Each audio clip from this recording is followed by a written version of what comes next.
Is it good afternoon? Good afternoon, everyone. Sorry for the delay.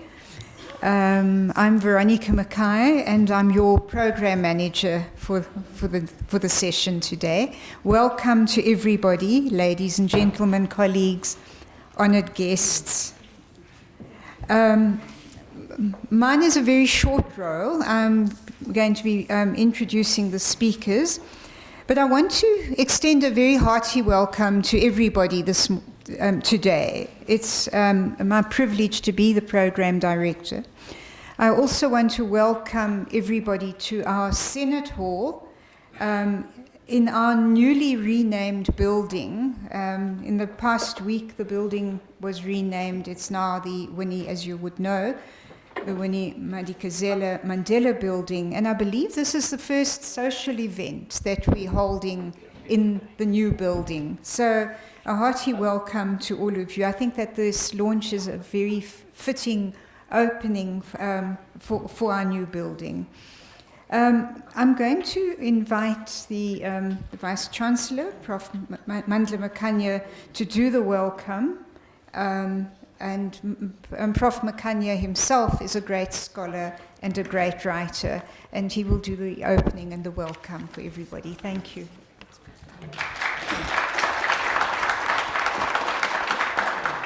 Thank you so much, Prof. Mackay, the Acting Vice Principal responsible for teaching, learning, community engagement, and student support, who's our Program Director today.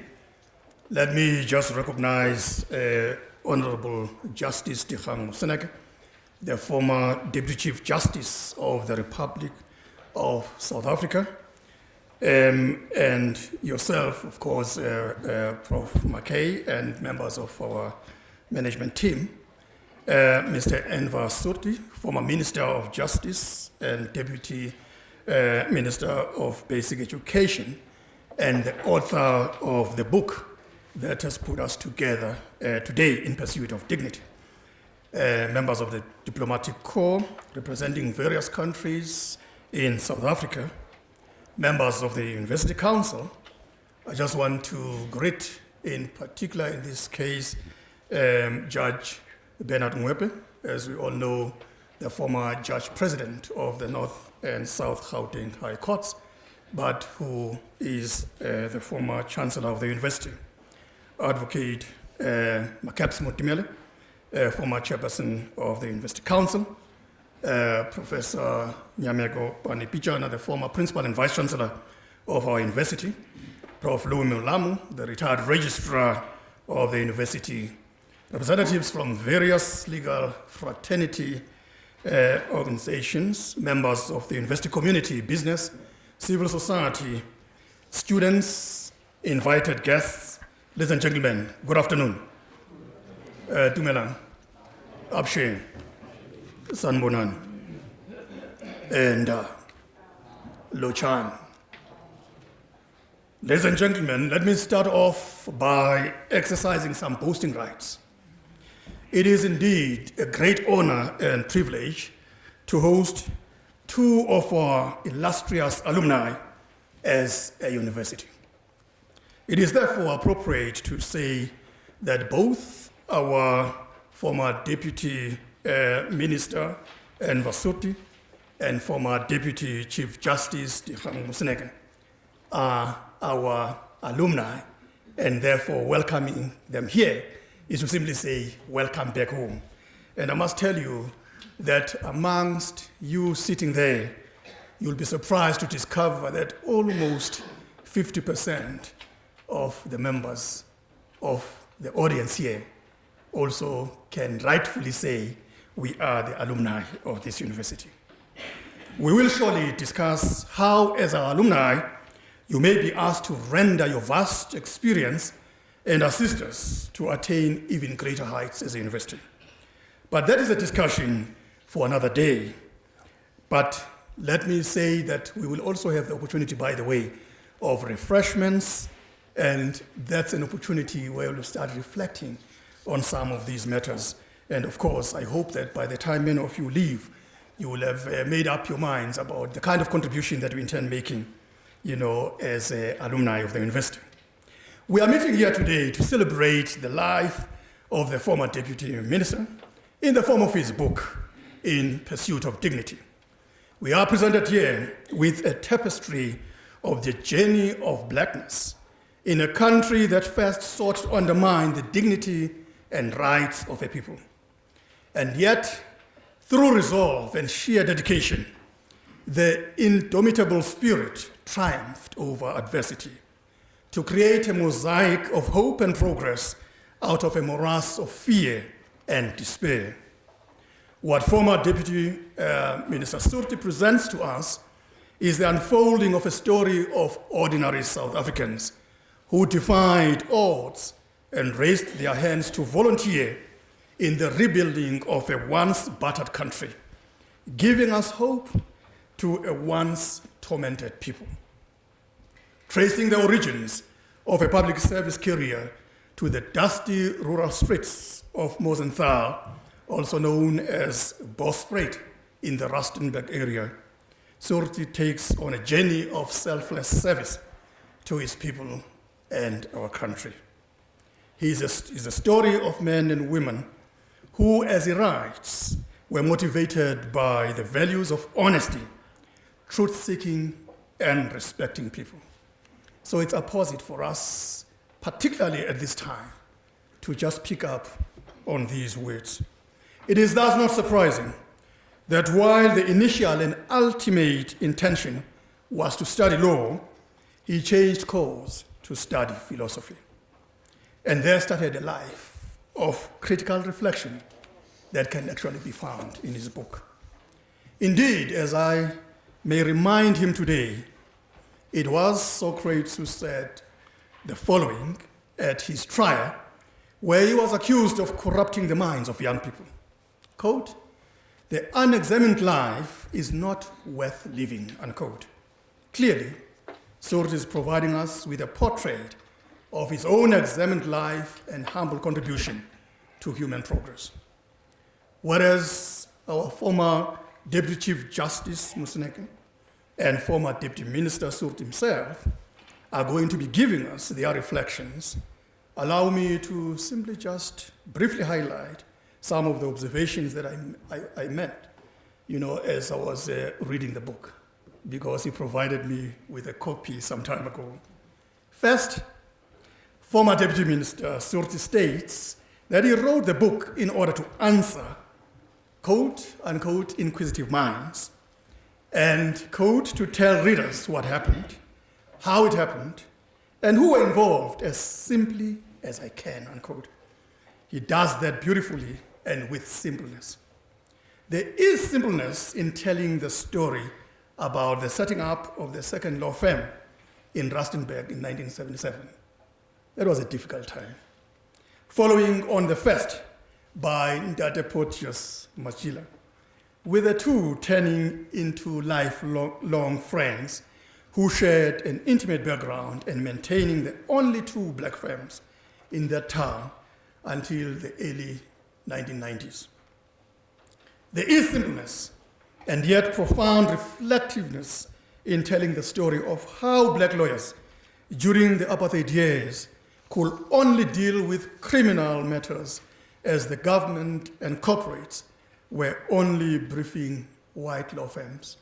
And I find it very interesting that this question arises even today, by the way.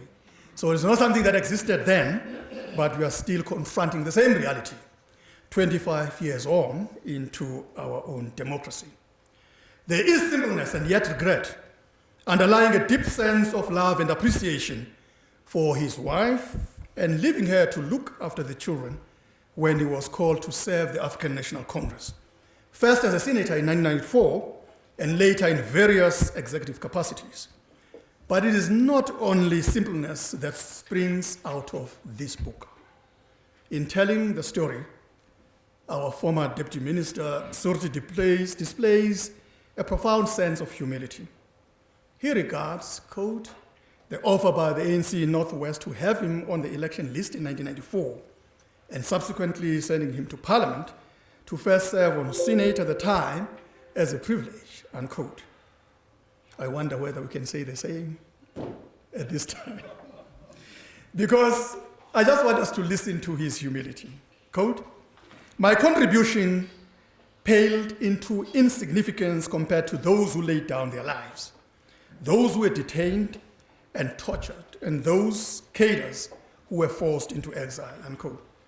This while he says he had a profession and comfort of a family. So relating how and why ANC Northwest approached him to be on the 1994 election list, based on merit of being a lawyer who will bring legal skills to the table. Our former deputy minister argues that he was the least deserving of the 3 eligible lawyers in the Rustenburg area. I guess some will say, I raised my hand first, so why do you ignore me? The first that he says would have been his friend Machile, who was not available because of personal reasons. The second would have been progressive labor lawyer Aubrey de Bray.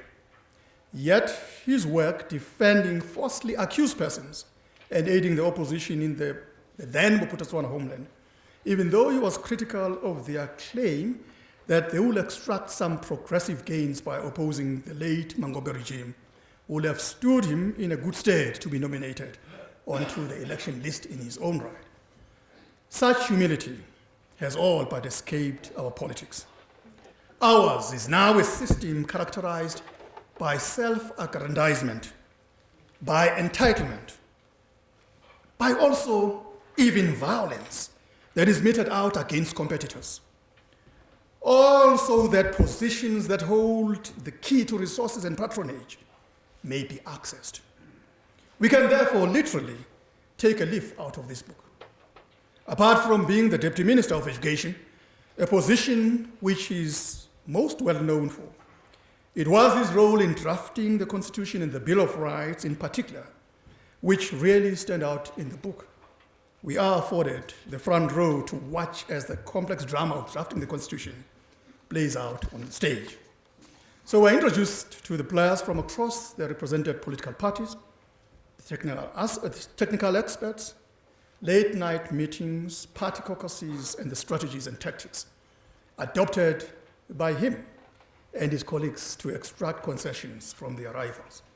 Because many people believe that when you're negotiating, it means that your guards are down and you spend more time sleeping rather than your brain power being at play, which is far from the truth when you begin to watch what is happening.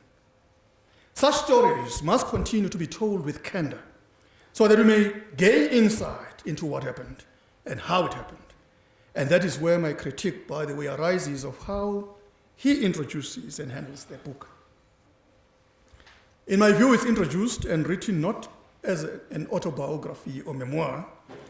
I'm saying this because of the manner in which it's presented, because I'm saying that there's so much more that we need to learn from the struggle, from those who prosecuted the struggle, but from those as well who were participants in the struggle rather than holding the leadership positions.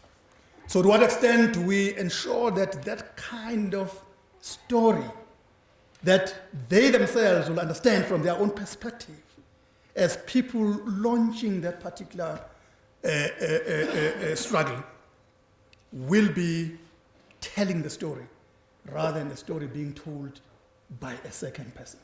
Because I'm saying that in that particular manner, there's so much that we lose in the process. So whereas it is understandable that this particular struggle was launched within our own communities, therefore giving credit of the prosecution of the struggle to the community or the collective is the right thing to do. But I want to say that as we do that, we should not lose sight of the role of individuals, because that is what, for me, is more critical, more than anything else, because that is what sustained the struggle, more than anything else. Saying that missing that will obviously be missing the opportunities to record our history as a people. In his excellent examination of the ANC history before 1940, Peter Limb notes how writing about the organization, focusing on those years, is difficult because there were no publications by its leaders, including autobiographies, but also biographies, and black writers in particular not being present in that particular space. The same can be said about our liberation movement in general. The Pan-Africanist Congress, the Black Consciousness Movement, and you can go on and on. So history is recorded and compiled from the examination of autobiographies, biographies, written movement records, and oral histories. The actions and thoughts of individuals are recorded as either autobiographies or biographies. They are reflections, in this particular sense, of political history. Whether such may come out in hagiographical forms should be for historians to decipher.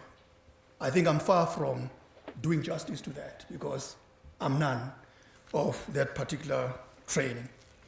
It is therefore the submission that I want to share in these introductory remarks that, as our former Deputy Minister writes, in a way that somehow reflects his sense of raising the collective, which is part of egalitarianism above the individual, it is important not to shy away from the fact that when we talk about the collective, we are in any way talking about individuals.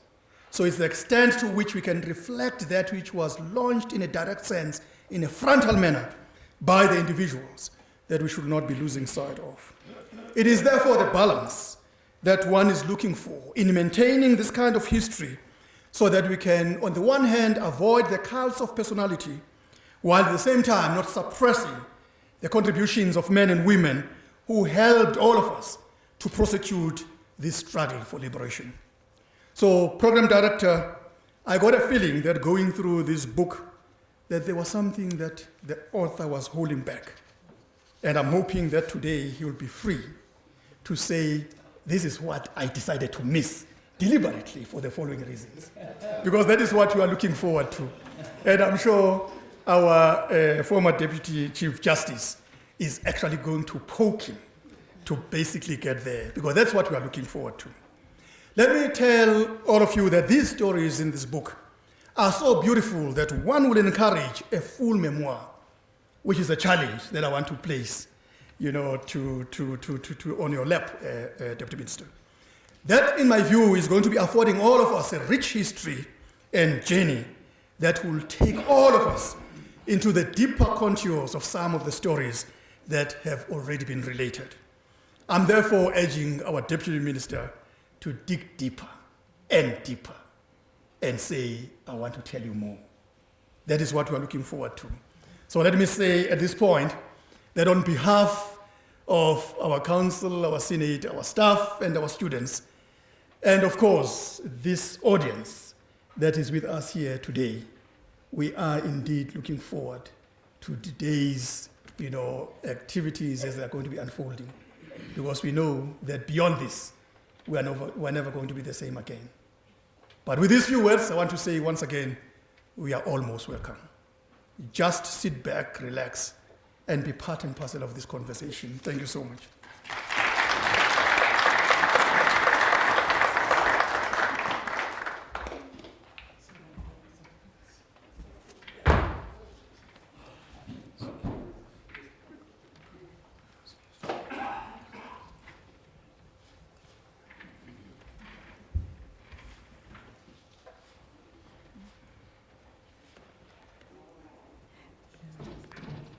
Thank you so much, Vice-Chancellor, for such a very warm and very detailed welcome. Thank you so much. What I can say is today is not just a special day for the launching of a very well-written book. It's also a special day that we're inviting the former Deputy Minister back to his academic, his alma mater and his home, because I know that he wasn't able to attend his graduation here in those days when the graduation ceremonies were separated, and he deliberately did not attend on that occasion. And so it's a very special welcome back to your home. This is in lieu of the graduation that you missed here at UNISA.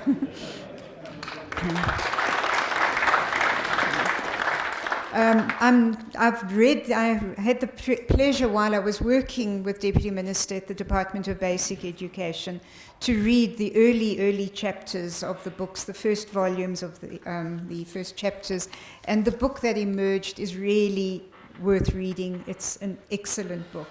And so it's now my honor to invite Justice Dikhan Moseneke to present his overview of the book.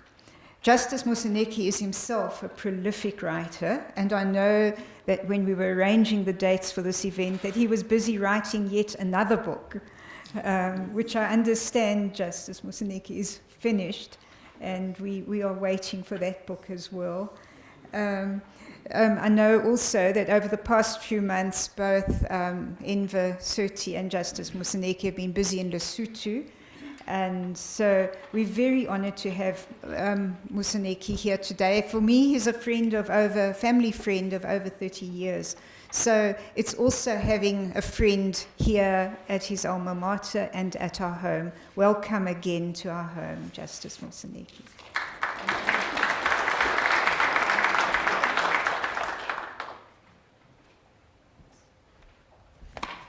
Professor McKay, thank you. You're a friend, sister, comrade of many years of standing. You have quite important titles here now. I'm not going to refer to them, but thank you. You've been remarkably close to the tarmac. You've been the tar, moving all the time. Let me get on to a bit of protocol.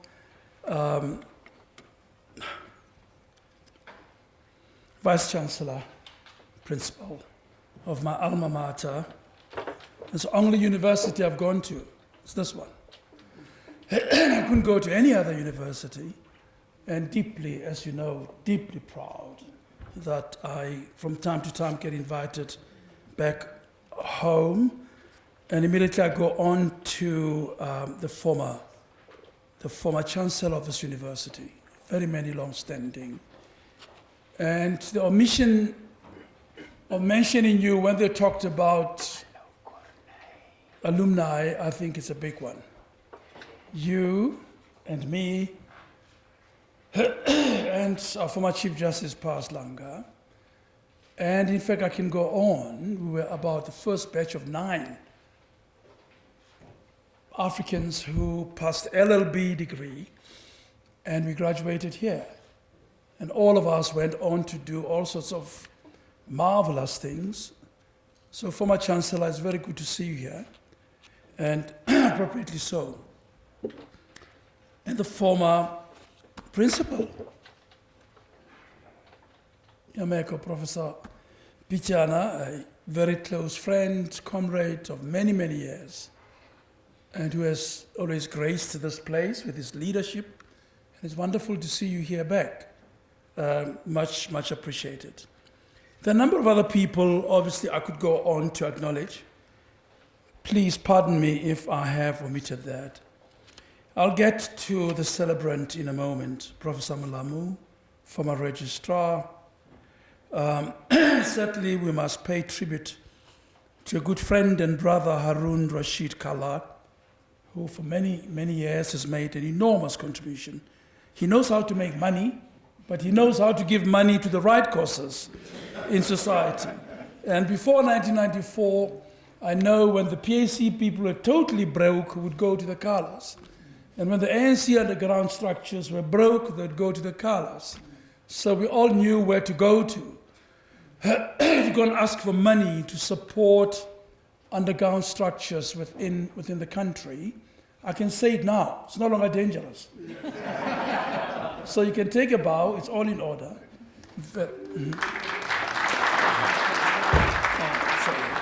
Thank you. And I, to all of you who are here present, in most of whom I've known and met in a wide varieties, thanks for coming out to honor my good friend, comrade and brother, Salam alaikum, Surty, Comrade Surty, as I often call him. There is no such thing as a keynote address at a book launch. No such a thing. The only voice to be heard is that of the writer, and this comes through when the Q&A comes up and when he comes up to present it. I'm not a preacher. I rarely talk off the cuff. I write every word in the hope that it will be published, so I haven't done so today. And I told him I will not do so, Vice-Chancellor. I'm here as a praise singer. And I'm going to sing his praise very briefly and sit down. And I'm going to start it this way. He's the most non-racial activist I know in our country.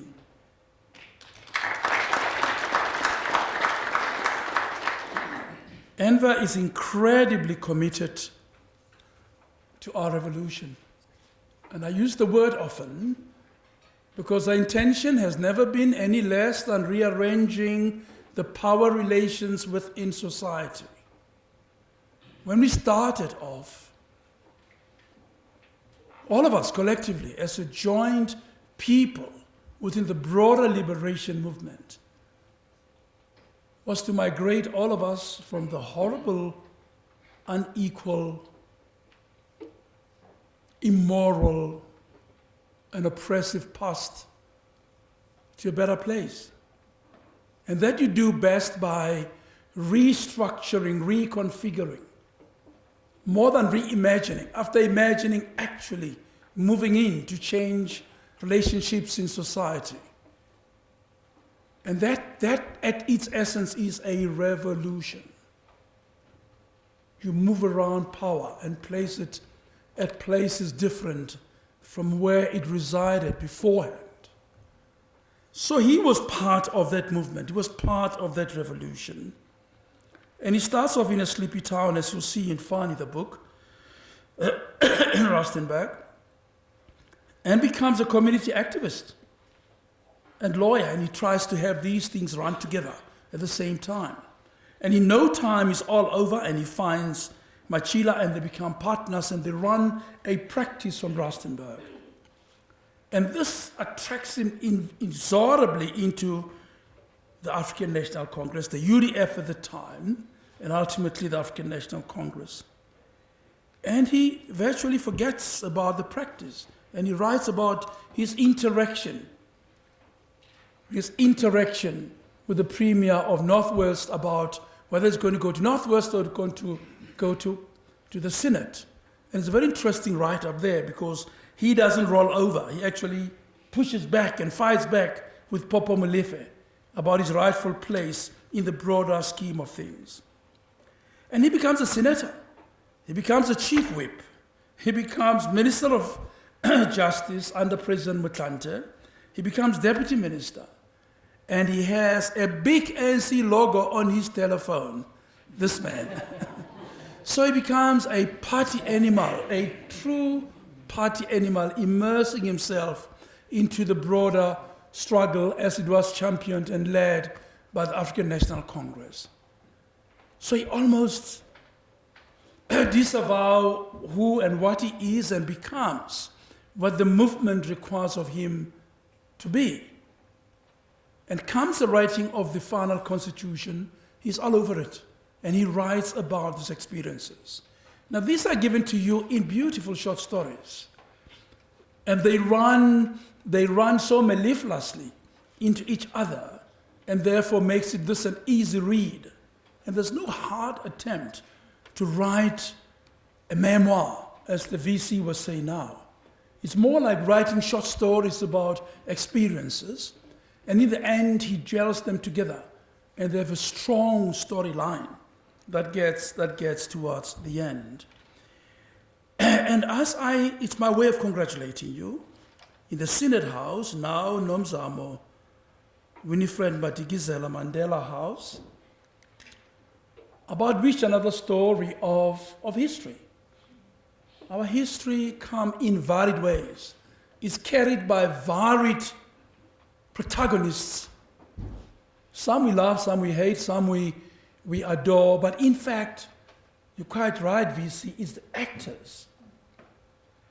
Just the other day I was pondering over what was the real difference between the Pan-Africanist Congress of Azania, the Black Consciousness Movement, and the African National Congress in the way forward during the transition. And you know, Nyameko, I came to this painful conclusion, amongst other things, was that the Black Consciousness Movement leadership died or was murdered. Think carefully about it. Bantu Biko was murdered. Umtukashezi was murdered. Onkgopotse Tiro was murdered. You ran away and survived. You would have been murdered. And there was a decimation of leadership. And when you do that, the organization shrinks and dies. It's a matter of time. Robert Sobukwe came out of Robert Island and died very soon thereafter. Potlako Leballo died. Mutuping died. Jeff Masemula died. You can go on. John Pokela died. So as leaders die, movements die with them. Despite the long incarceration that the Sisulu survived, Ahmed Kathrada survived, that Mbeki survived, you can go, Wilmot Mukwai survived. So in that way, you found an intact leadership that helps to keep together a movement and keep it in place. And O.R. Tambo lives through all of the liberation effort and goes and builds Morogoro. And I had the privilege of going there 2 weeks ago to Khabula just to get inspiration, looking at the effort of those who came ahead of us, building a miraculous school which came to be known as Solomon Mahlangu Freedom College. It stands today there as a university in Tanzania. There was a leader with incredible vision, that ability to telescope into the future and build for the future. And never for the present, because as we telescope for the future, the present tends to take care of itself. So Lilong Keke was really saying leadership is very vital. And therefore people like Enver Surty are a very important core of society in moving us towards the next phase. And when leaders go, God forbid, for any movement, including the ruling party, if good leaders go, movements follow them. I'm not predicting anything, I'm just saying that history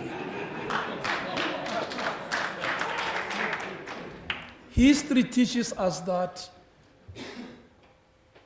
inkokeli is something very vital. And we can prosper without inkokeli. And then all the attributes of leadership you all know. You're all very well learned on what leaders should do. And therefore, Enver, we're very thankful for the way you've stayed steadfast, you've stayed. I've looked around, I wouldn't have been here, there's no taint, there's not even the slightest whiff of insincerity and badness around you. You've been an incredibly, and it was a privilege when you invited me to write a little shout in your book and pay tribute to yourself. My last word, and I'm going to sit down. You know, Judge President Mwepe, I talked about the revolution, but sometimes revolutions do fail. They fail to achieve the objectives, Enver.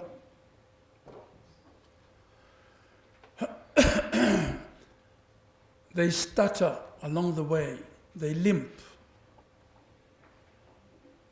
The objectives become fudged up. And revolutions are collective things.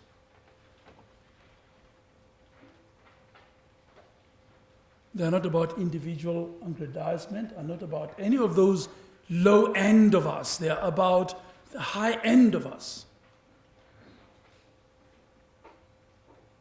About seeking to change more than ourselves, more than our jobs, more than us. And as I sit as a revolutionary, a child soldier of our revolution for that matter, and I often, Prof. Bani, think, what has gone wrong?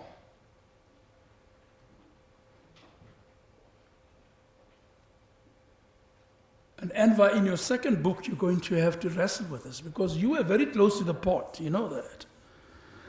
You were there when some of these things went wrong, you know that. You had conference to conference to conference, election to election to election. And you served under at least 4 presidents. So you were quite close to where it happened. And you were proudly my Minister of Justice. And you almost got me to become Chief Justice.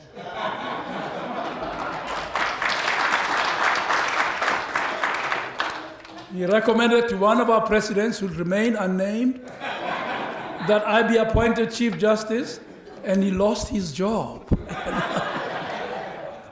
He ended up a Deputy Minister of Education, from Minister of something you don't know, but it is fact.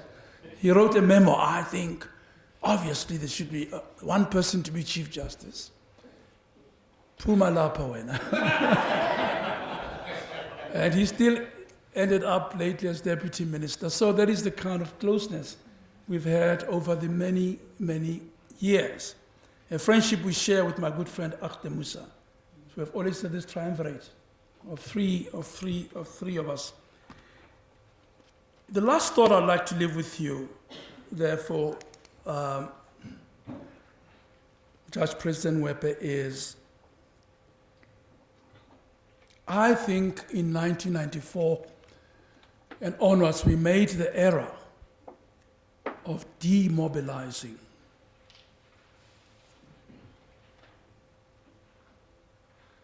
Only Letambuli knew that it was not yet Uhuru.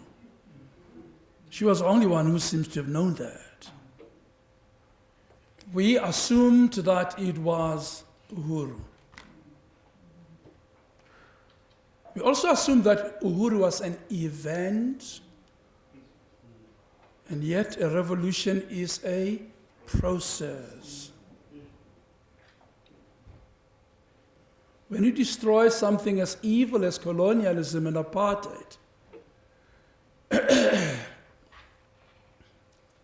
your next step is to put on your septic gloves and get on with the work of reconstructing society.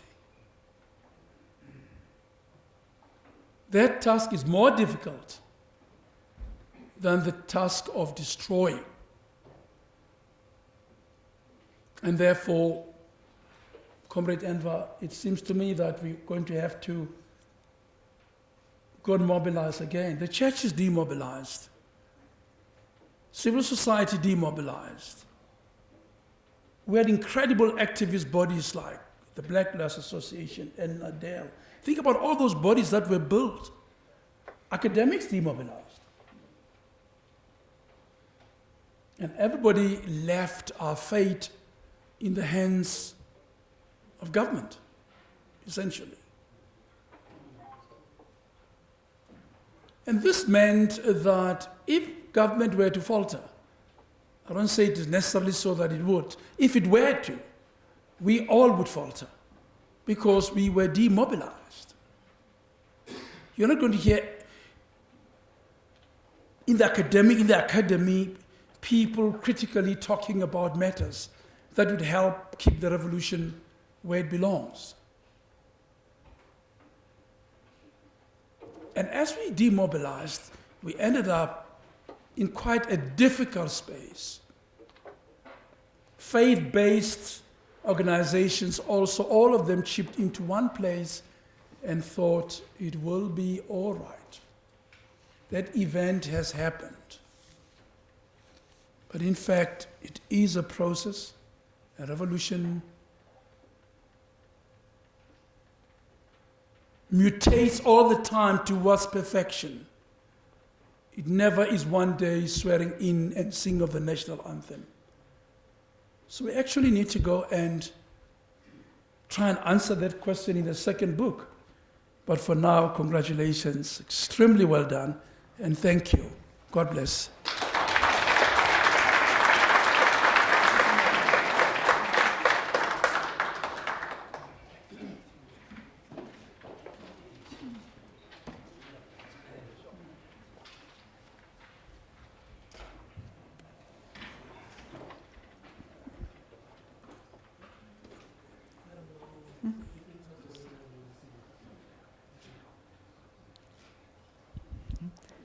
If it was a class, I would have stopped them. Thank you so much, Justice Moseneke, for the most insightful, inspirational, and providing a backdrop for the context of the book. Enver, there's no greater honor that you could have had other than having Justice Moseneke present his review of the book. Before we move on to the author himself, we're going to show you a very short clip. It's a multimedia clip that contextualizes the background of the book and the dynamics. It's a kind of peep into the background of what happened during the negotiations of the Bill of Rights. So we will first move, and I hope that our sound people are ready to put the next part of the video on. It's a 4-minute clip, and it gives us quite a nice backdrop to the tapestry and to what was happening behind the scenes.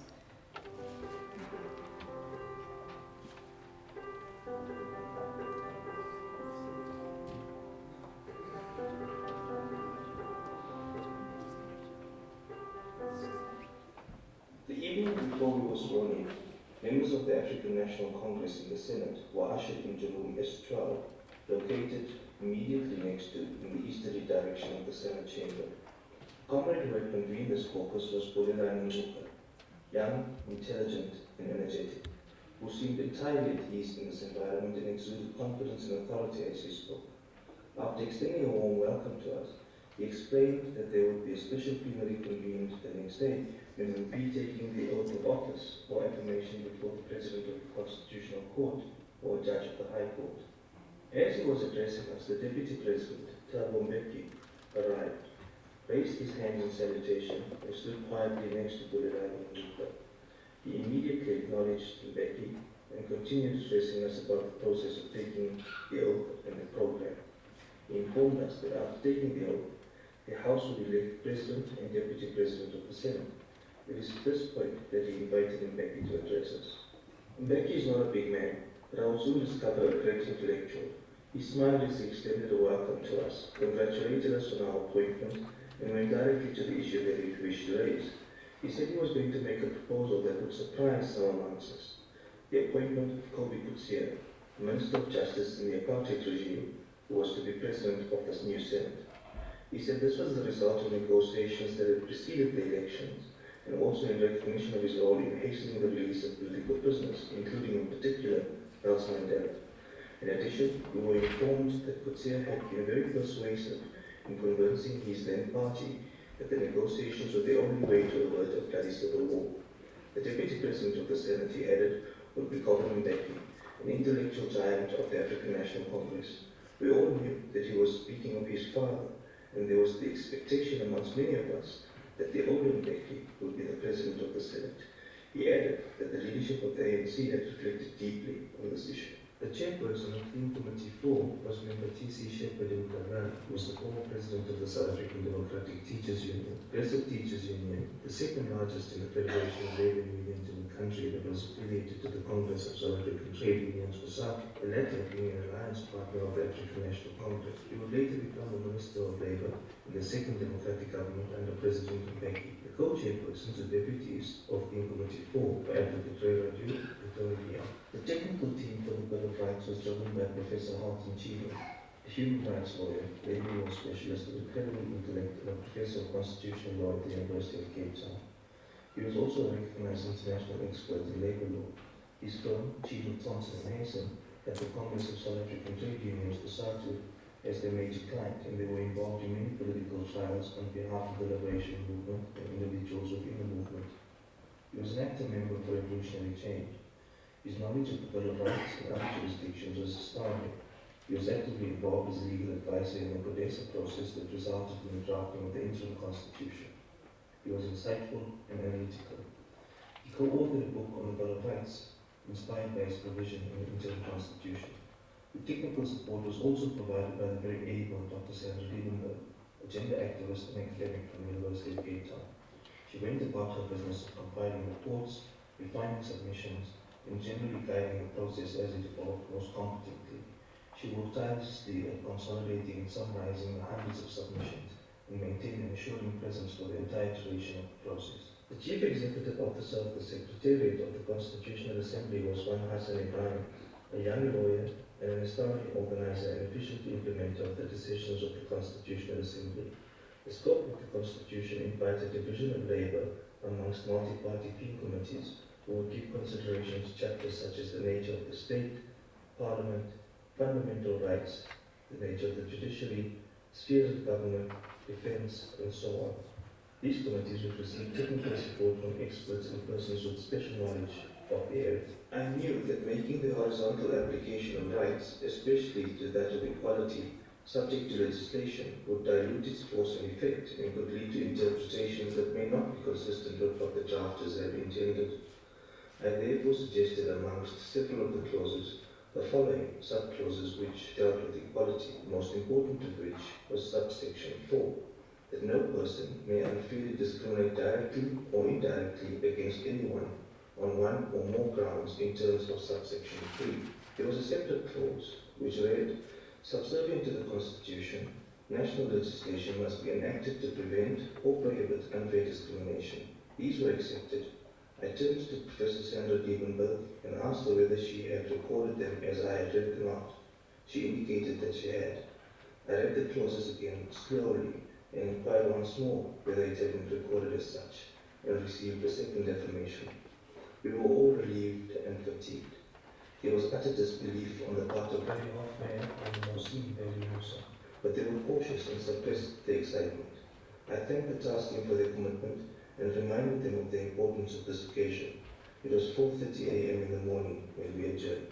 On Chapter 2, the Bill of Rights, and the specific reference to Clause 16 of the freedom of expression, which is generally considered a wide and expansive right, an internal qualifier was inserted.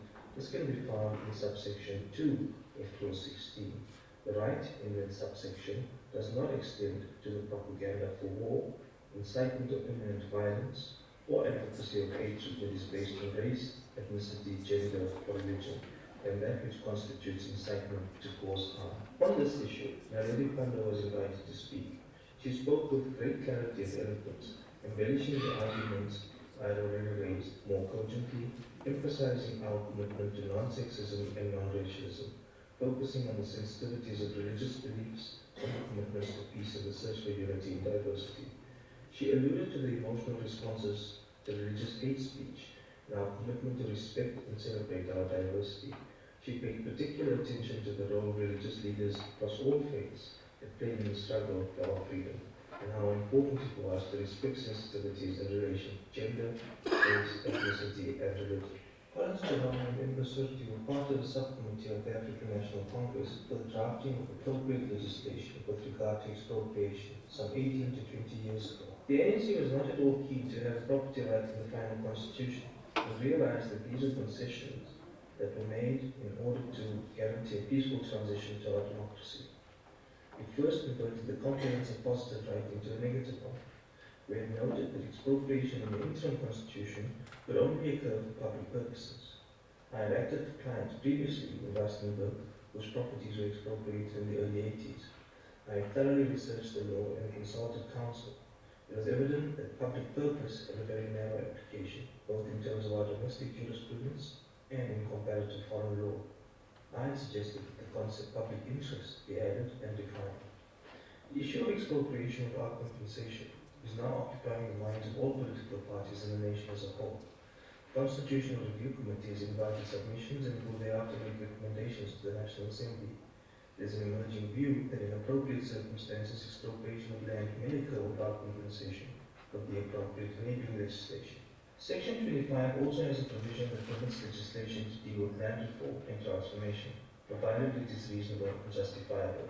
In terms of the limitation clause, section 36 of the Constitution, I hold the view that notwithstanding the constraints and concessions through negotiation, the door was left open to permit expropriation without compensation in appropriate circumstances. It must be remembered that the duty of redress to achieve equality also binds the judiciary. We cannot passive arbiters in dealing with land reform.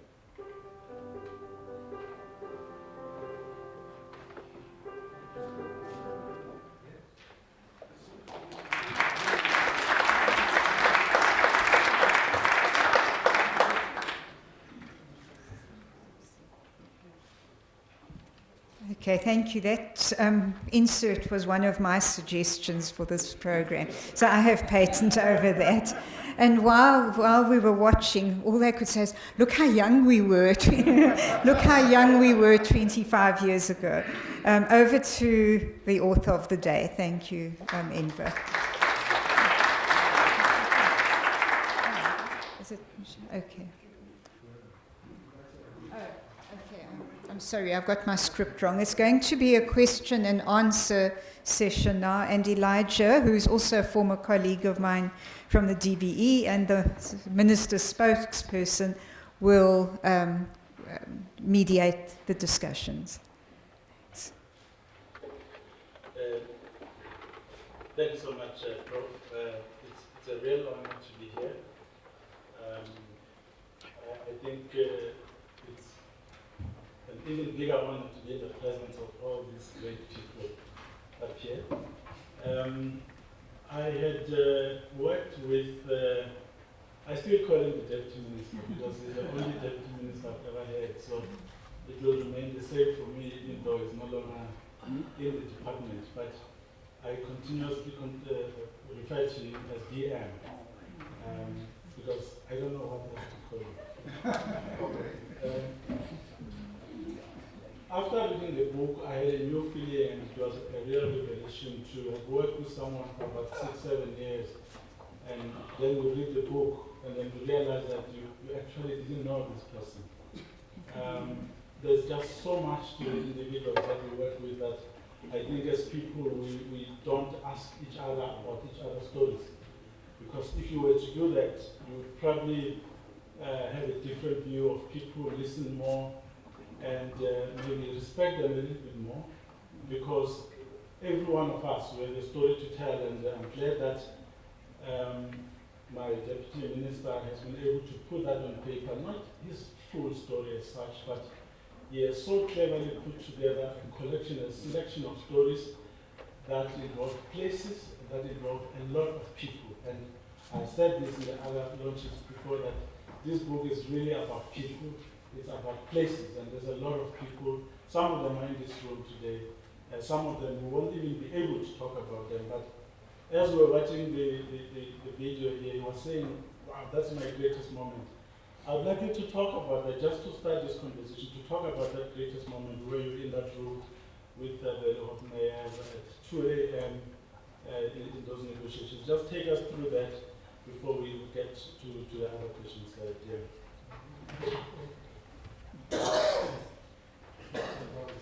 Thank you very, very much. And, good afternoon to everybody. And I feel very humbled and privileged before I can respond to the questions in my journey and speak about duties now in a short while, is to really thank the Vice Chancellor, who's a comrade, colleague, and friend for many, many years. Deputy Chief Justice opposed me to lose my job. He's just an incredible friend, remarkable. I call him my mentor because I've had the benefit and privilege of working very closely with him in recent times in Lesotho, helping with national reform there, and really the incredible ability and leadership that he's demonstrated there was quite remarkable, something to behold, and good to be part of that particularly important initiative. I'm also privileged to be in the shadows of our former Judge President, Gauteng. Judge, thank you very, very much for being here, and also Chancellor of this university.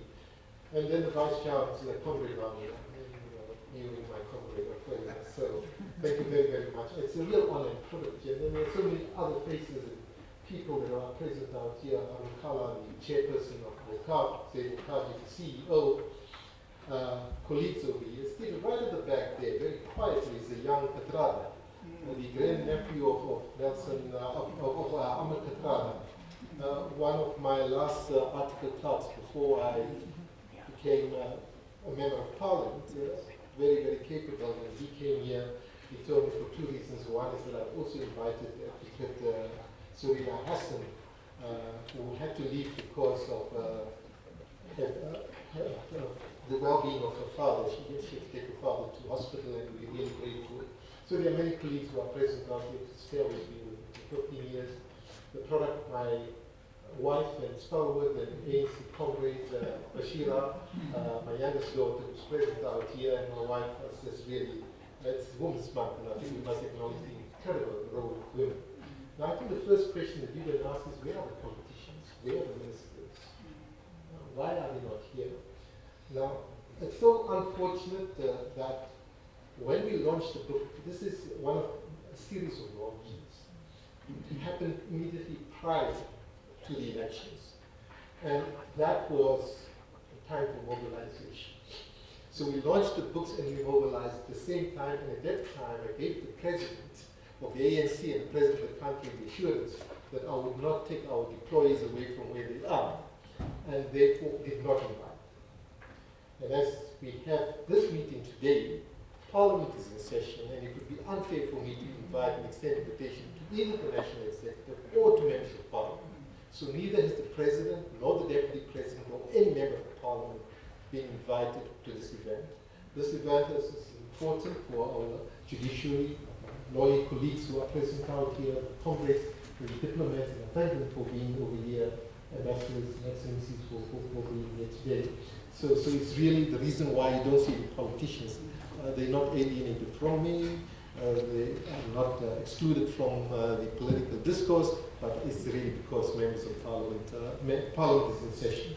Now to get to the answer that Elijah asked, I call him my prophet because Elijah has been a communicator. He seems to anticipate many things, other than the response of people when he produces pictures that are not very ostensibly clad women to say to me, but he's a remarkable communicator, good friend, and colleague, and he didn't have to be here today. This is doing what he's doing simply because of our association over a long period of time. I do hold two records, by the way. I've been the longest serving Deputy Minister of Education in the history of this country. And the second one is I've been the shortest serving Minister of Justice. Now, whose fault that is, I don't know. I'll discuss it. Maybe in the second book I will go into the detail of it. But both those positions were very, very important to me. And I just told Judge Mupe that after having met the Constitutional Court, and in fact, Justice Deputy, the former Deputy Chief Justice and Justice Musineke was there, and my first meeting was with the judiciary. And perhaps it's something that the executive must look at very, very carefully to recognize that there's always going to be a healthy tension between the executive and the judiciary. But there is no reason for any distance between them, because the interests that we basically seek to promote are the interests of the state and the citizens of this country. And therefore the conversations that we had at that time were quite remarkable. We started off with the Hello Minister, welcome. And within perhaps 5 or 10 minutes, they started calling me Enver. And I said, for purposes of this meeting, let's call each other by our first names. And outside, we will call each other by our titles. But that was the nature, the cordial nature and relationship that we had as Minister of Justice. Now, the clause that the remarkable moment that we spoke to, and I'm glad it was captured, and I'd like to thank Ibrahim Fakir for reading out the detail from the book. It sounded somewhat like me, but well done, thank you. He did that yesterday, by the way, in a very, very short space of time. So we selected the text, and he basically agreed to read it and for the charge whatsoever. Thank you. What is unique about that provision is that our Constitution is the only Constitution, I think, in the world that has horizontal application of equality. The vertical application, in other words, what is the responsibility of the state to its citizens, and in terms of non-discrimination and everything else. But nowhere in any other constitution that I've seen has the citizen been bound to the provisions of equality. And it was very, very important that we take that decision. And in fact, the skeptics there were indeed within my own organization, Willie Hoffmeyer and Mosi Musa, says it's impossible, these guys would never agree to it. The political parties would never agree to that. And binding private citizens to the equality clause is something beyond their imagination. And I was convinced that we would be able to persuade them. And we worked quite hard at it. And indeed, we were able to persuade them. And that the result of that was basically the vertical and horizontal application of the equality clause, something that we're very, very proud of. And I say in the book that it troubles me because the advice that I received from other counsel whom I regard very, very highly is that please don't do this. You will really disturb the common law in such a way that you create chaos. And I had to basically say, what do I intuitively feel I should be doing in this regard? And I decided to go with my intuition, my gut feeling, indeed my commitment for what Justice Musineke had worked so hard for, what Bani Tikiana, in fact many of our colleagues were seated out here had worked so hard for, the creation of a society that is equal. And yet there was this lingering doubt. Did I do the right thing? And when I met Justice Ismail Mohammed, the first black Chief Justice of this country, I shared this anxiety with him. And he told me, and it's in the book, he says he couldn't have given a better gift to the nation. So that is why that moment for me is extremely powerful. So I share that with you. Thank you so much for that response, Liam. One thing that I also picked up in this book, but also listening to the audio reading there, is the way you have been able to manage relationships over a long period of time. Some of the people that you have written about in the book, and some of them, their images were also displayed on the screen there, are still good buddies of yours even today. How have you been able to manage relationships and keep them that solid for such a long time, to the extent that you're able to even recreate some of the dialogue between you and some of those individuals in the different scenes that are there in the book? Well, I think maybe the title of the book itself speaks to that reality. It's in pursuit of dignity. If we recognize, affirm, and respect the dignity of all individuals and regard and have that particular regard for all people that you come into contact with, it certainly sets a platform for wonderful social interaction. And I think when I certainly love what Justice Musimeke says, the commitment to non-racialism is something that he found quite astounding. And that cannot be possible unless you honestly believe in the inherent dignity in every human being. And that has to be the premise. And I think that was it. Second is really to recognize at all times that you know so little and that you and imbibe from others. So I look at people that are associated and continue to assist me in growing. So it's a expression of gratitude for the ability and competence and certainly the willingness of others to assist you and to shape who you are. So you are really a product of people who influence you in different ways.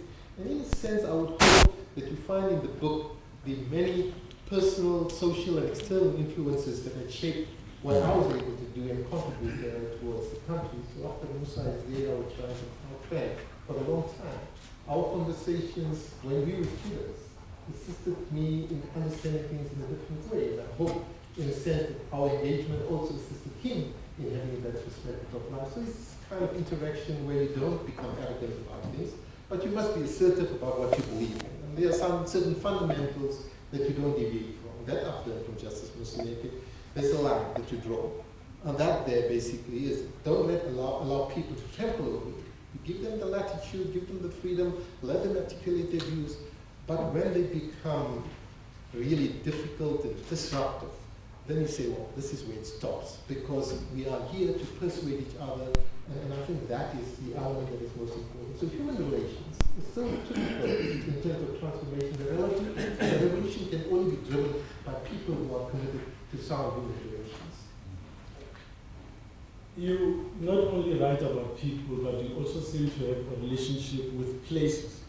You write about Rustenburg, so fondly you talk about Esplanade in Durban. You talk about your experiences in Cape Town. Tell us about your relationship with UNISA. Well, UNISA is quite extraordinary. I remember the first time I attended, well, I sat in this hall. Graduations do take place in this hall. Is when my wife achieved the one next door, when she got her honors in education, and that was post 1994, and it was through UNISA. I have a daughter who's also had an honors in information science and technology through UNISA as well. So I was able to attend those graduation ceremonies. Unfortunately, because of our commitment and our principle, we certainly refused to attend a graduation ceremony prior to 1994 because we had separate ceremonies for blacks and separate ceremonies for whites. And we thought it would be really giving credibility to an institution by attending its graduation ceremony. So yes, when Durban Westville, I did my BA, I did not refuse and decline to go to the graduation ceremony. When I did my honors degree, I had the same situation, I did not go. So I then decided, Justice Musimeke and Vice Chancellor and Elijah, that perhaps I should do a master's in law so that I could indeed graduate. And I did that, and I did so at the University of Western Cape, really to affirm the importance of other institutions other than those that were better established internationally. So it was a wonderful experience. And I'm grateful that my father never ever raised the fact with me to say that why did you not go to the graduation ceremony or why did you not invite? Because he understood the politics and the mood of a particular time. But the question is also linked to another reality. And I think perhaps in the current context it becomes very important. In 1972, a wonderful event took place. And you know, I'm so glad that a book has been written about Uncle Hero. He was at the University of the North in Tiflo, as we call it at that time, and he was expelled. And for the first time, another institution, the University of Durban Westwood, had basically boycotted classes for 2 weeks in solidarity with him. And that was an important milestone in our lives. And after he's sitting out there, he will remember, we took several decisions now. The first is that we would not give credibility to an institution that we regard as tribal because its doors of learning were open only to a particular race group. Second, we would not utilize any of the facilities there. Zenukhaji, you tell me, I love cricket and soccer, never utilizes facilities. They had the state-of-art facilities. For the period that I was at university, I did not utilize any of the amenities of that institution simply because of a commitment to non-racialism and a commitment that until such time that our institutions of higher learning are open to everybody else, we would not participate. Another decision was taken then at that time with the Tiro expulsion, is that we would not have an SRC because an SRC would give credibility to this institution. So for the 4 years that I was in university, we had no SRC. And that was basically our task was to go to university, get our degrees and qualifications, and learn what we had to learn. And I'm not disappointed about that. I really think it instilled in us a sense of discipline and commitment, and a commitment particularly to non-racialism, that you cannot have a society that excludes the majority, particularly oppressed. Now, UNISA did many things for us, especially those of us who were incarcerated, those of us who were in exile, and those of us who had no opportunity to go to other institutions. So I did my Bachelor of Law, my BProc degree through UNISA, and I must say, I must confess that at least they were kind to me, they were generous. I was able to do 7 courses in my final year. You could only do 5 for UNISA as a correspondence student. The Senate gave me permission. I was able to do Mercantile Law 1 and 2 in 2 years, in 1 and 2, and they gave me permission to do that. So in fact, they saved me a whole year of my life. But the important thing out here is to recognize the value of this institution and Vice Chancellor, and I think people have made a wonderful foundation to UNISA and to sustain that. And I think we have a particularly important task in ensuring that we support this institution, and that is why I'm so honored to be part of this here. It's a different feeling. I really feel that I am part of this institution, unlike the alienation that we felt before. Thank you for that. Your pursuit for dignity is something that started many years ago, even before you became a full-time politician.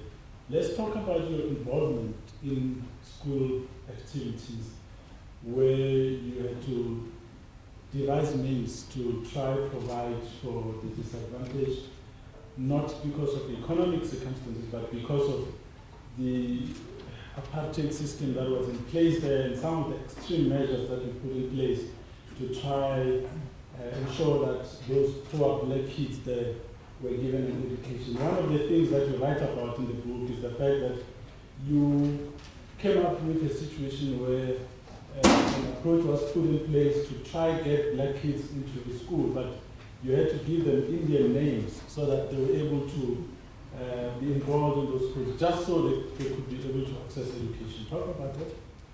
Okay, thank you very much. By the way, these are not rehearsed questions. I never know what Elijah, although he's a prophet, he knows what's going to happen. So I never know what questions he's going to ask. So they are really ad hoc responses to questions that he asks. But it's an important point, also an important element, particularly for the younger generation to understand. And I think Justice Musineke hinted to that. To say that your activism really is not something political in a sense. It has social content. To what extent have you contributed to the development of your own community where you reside? To what extent have you been anchored in society to make a difference? Now, at that time, the only institution that I was willing to serve in, and I did so reluctantly because of our principled stance that we cannot collaborate with government, so we would not go serve in the council, we would not hold any position that is associated with government. But with regard to our schools, although they are, so to say, inverted commas, government institutions, education was so central to our being that we felt it's important to participate, and I was elected the chairperson. I stayed there for 12 years. I had to wait until my oldest daughter was in school before I could basically serve there. But what we did, the first decision we took as a governing body, when I was a chair, put the proposal, is that the doors of learning would be open to everybody, that the school would be non-racial. And they were quite shocked, the members of the governing body, but they were good. And that became the basis of the vision that we had. This is in early 1980s, long before the release of Nelson Mandela. And what we then did, and we had a principal called, he's now late, Umar Faruk Mutara, who was also a political activist. And we decided that, look, let's get our African children into our schools, but we will give them Indian names so that we don't get into trouble. So we had, there's Bashira, that's my youngest daughter. She will tell you she and her siblings, all of them started school with African children and ended school with African children before 1994. Now to me that is an important part, because what you were able to do is to change the psyche of the community and society to understand and recognize the importance of integration and non-racialism. And post-1994, go to the school now, no problems at all, no race problems, nothing, because it was there with us long before 1994. And to me it's an important phase in my social and political development to understand that we have to change that. So Bashira will tell you amongst her best friends, she comes and visits Bashira, stays with Bashira, is a young African lady. She's now a chartered accountant, they're still the best of friends, and then I actually wrote a story about her, about the two of them, because of the sustained friendship. It's not in the book, the editor decided not to put it in the book. But that friendship there is so real, so genuine, so authentic, would not have existed unless we created conditions that would allow and enable people to interact socially, which apartheid kept apart. And I think that's important. So I look at that with a great deal of pride, not only to what I do, but really what the community had done. And I just share with you, I don't know if it's in the book, is that the community had taken a decision at that time that they would not use the facilities of the swimming pool that was provided by government until African and colored children were allowed to swim. So our school kids could not swim in the swimming pool until African and colored children were able to swim. The school kids would not allow politically, by us as its government, to go to the library because African children were excluded and Indian children were allowed only to go there once a week. So no Indian child in that school went to a library in Rustenburg. They traveled all the way to Johannesburg because of the commitment to non-racialism. Now, these may be small things, but what they developed is a real and authentic commitment to the creation of a non-racial society. And I'm glad that the community of Zinniaval, as small as it was, certainly supported us fully and wholly in terms of this initiative of non-racialism within our community and non-sexism. Thank you. You are a lawyer and you practiced before you went to Parliament. You practiced for some 17 years. Which of your court cases is there in your top 2 lists of cases that you would like to talk to us about? There's a lot that you've written about one tough magistrate, donkeys, in the book, and it's an interesting read because it then goes into the interaction between a lawyer and a magistrate and the outcome that eventually happens there. But from your own memory, which one really comes out that you would like to share? I had to be, because if I wasn't, you would have become an insignificant entity. One must remember at the time, there were 2 of us, black attorneys. It was Pontius Machila, he started the year before me, and myself, and we were lifelong friends, we continue to be friends. And we were basically the 2 black firms. And between 1977 and 1994, and this is what our black lawyers must begin to understand, how hard it was at that time. No single white firm, and there were 15 of them, articled a black person as in African, Indian, or colored. Every single candidate attorney was articled to my firm. And we did that because we had the same difficulty when we sought articles. And we said we had a particularly important responsibility to ensure, and I'm so proud of all of them. Aziz Katrara is one of the last, but I mean, exceptional. The late Kosiel was one of my candidate attorneys. And I'm proud of all of them. But we were able to produce a generation of black legal activists within our small firm, which made us very, very proud. But Rustenburg itself was highly conservative. And obviously the dominant language, the spoken language in our courts was Afrikaans. And the difficulty that I had with this gentleman called Tynkies was about language itself. So there was this contestation about language. But what I did is I did not now move away from Afrikaans. I rather basically became much more eloquent and conversant with the language, much more fluent in it. And I was able to do Afrikaans, cases in Afrikaans with the greatest degree of ease. And that helped me a great deal. But I did so without compromising the rights of my clients and certainly asserting my dignity wherever it was necessary. So yes, Tantjies in a sense was very strict, but he respected me as a result of that contestation.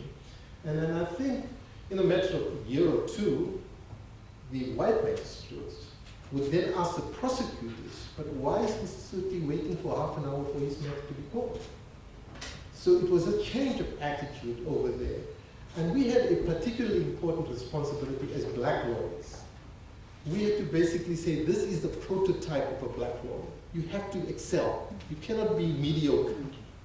Because you represent the interests of a broader community, and we had to do that. And I still learn.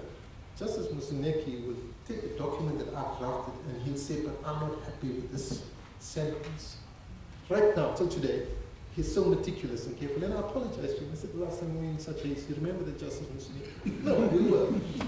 And that is the reality that as a black professional, you have a particularly important responsibility because that way they affirm people. So I think it's been a wonderful experience, my legal training. The environment itself was very good, but so I have too many cases to contemplate. But the hard part of it was this, that white firms, white companies, white individuals hardly give work to black firms. And you had to basically persuade them through your ability. And interestingly enough, when I left, my office basically it was African clients, Indian clients, and white clients. White clients began to come, the Parada will confirm, to our offices because they said they don't trust the white attorneys. So they came to us for better quality service. So if with a great deal of commitment, one can basically change the situation. Thank you so much. My final one to you is not a question. I'm going to read a paragraph out of the book, page 161.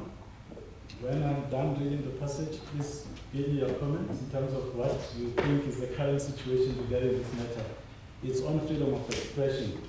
In South Africa, as in many other countries, much of the media resided in private, politically partisan hands, who cared less about the quality of the lives of the poor and sought in the name to perpetuate the status quo for the private profit or political gain. When you're talking about the media and you're talking about freedom of expression, and I don't want to repeat the story that's over here, and one of the tasks, well, certainly what we had to do at the time is to find out, in the interim constitution there was no qualification, internal qualification to freedom of expression. And at that time you had the war in Bosnia, you had the Palestinian Intifada, so race and religion became a very, very important element, and Rwanda had its own ethnic problems as well, whilst we were busy negotiating the constitution. And I basically looked at the matter, I looked at international instruments, and I was of the view, given the nature of the possible harm that could be caused if there isn't a control, a measure of control in certain very, very qualified and strict circumstances, you could do more harm than good by allowing unfettered freedom of expression. And we had to have an internal qualifier, and given the reality that in the interim constitution there was no internal qualifier, we had to persuade even the ANC. And you find the story out there how we were basically summoned to address Nelson Mandela, Thabo Mbeki, Secretary General, Cheryl Carolus, and mainly Ms. Brown. The five officials we had to convince. And we did so, I thought. And if we look at the reality today, how expression is being used in a way that tends to polarize society. So we had the courts just deliberating, and Judge Mojapela, I thought, did a remarkable job. It's my personal opinion. I don't know what the Constitutional Court might say about it at the later stage, about the flag itself. Because is it a symbol? What is a symbol? And quite interestingly, the first statement that I made in Parliament was objecting to the statutes of Hendrik Verwoerd and John Foster. You say, what are these busts doing out here in our chamber of the democratic South Africa? They must be removed. but it was my first maiden speech in Parliament. So I'm really committed to the fact that where all symbols are used, where they are used to perpetuate division and polarization, they don't have a place in our democracy. And that is the view that I expressed.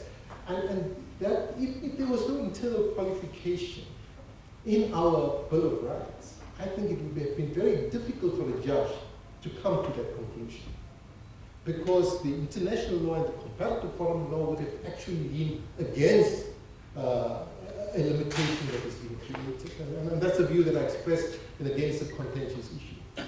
Currently in the Constitutional Court, there's a matter that's going to be discussed about whether indeed the speech, political speech about the sentiments expressed against Zionist occupation of Palestine is politically permissible or not. I have a view about it, and I don't want to express it out here. It's going to the Constitutional Court. But it's obvious. It's obvious. Yeah. It is obvious.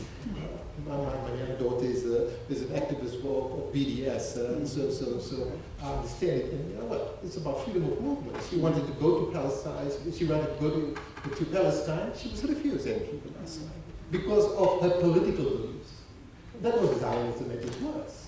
And certainly I have a particular view about it. And you see one of the steps I got to Palestinian Gulf, in solidarity. I say that quite publicly. So I'm not going to be a clandestine supporter of Palestine or any other oppressed community. But freedom of expression is important. And certainly, I don't know if we get the perfect construction of the clause, but look at what's happening in India in terms of religious tolerance. It's a reality. Look at racism in America and elsewhere. So these are realities. So the limitation where it's going to, where it's an incitement to cause harm, and that's a qualification itself, on the basis of race, gender, religion, and ethnicity, in my view, still holds that it is critical that we protect our democracy and our decency and our dignity in terms of those qualifications. Thank you so much for that detailed response. We've come to the end of the interactive action. We hand over back to Professor McKay.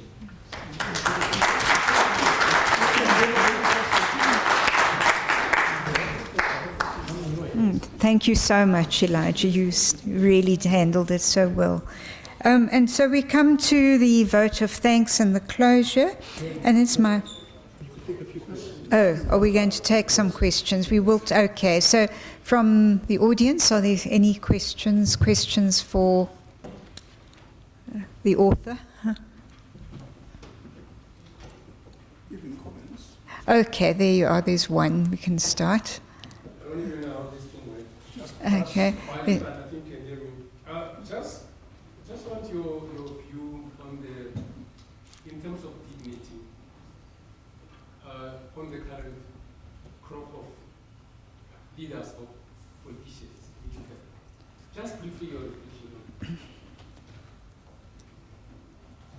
Okay, should we take another, if there is, and then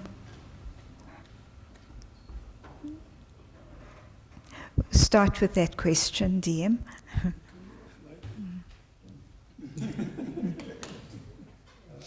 Justice Musineke has indicated that I'm coming up lightly. It's because of the clarity of thoughts and in remarks preceding this that I've come up lightly. No, I'm just teasing. I imagine this would be, if I understood the question correctly, is the current crop of politicians displaying or manifesting in their conduct the kind of dignity that one would expect? Yeah. I think it's about inherent dignity, and I do believe in any disposition, particularly in a democratic disposition, one should not suppress free speech at all. Political thoughts, the richness of our ideology, festival of thoughts and ideas is critical and necessary to develop any community and society. But the manner in which you do it, I mean, it's through rational, to persuasion, through words that are sound. You don't do it by physical abuse, you don't do it through intimidation, you don't do it by being offensive and hurtful in terms of what you do. So you do not personalize. So if I have a different view from the esteemed justice, I'm entitled to express that view in terms of saying why I differ, and there's no reason why he or she would be offended. But if I become personal against him and I try to undermine the judiciary or the institution itself, then you're really exceeding the bounds. So where leaders basically offend the dignity of a court by making suggestions, by suggesting very directly, personalizing this to say, undermining the ability, the competency of a judge, you're undermining the judiciary and you're undermining perhaps the most important pillar of a democracy.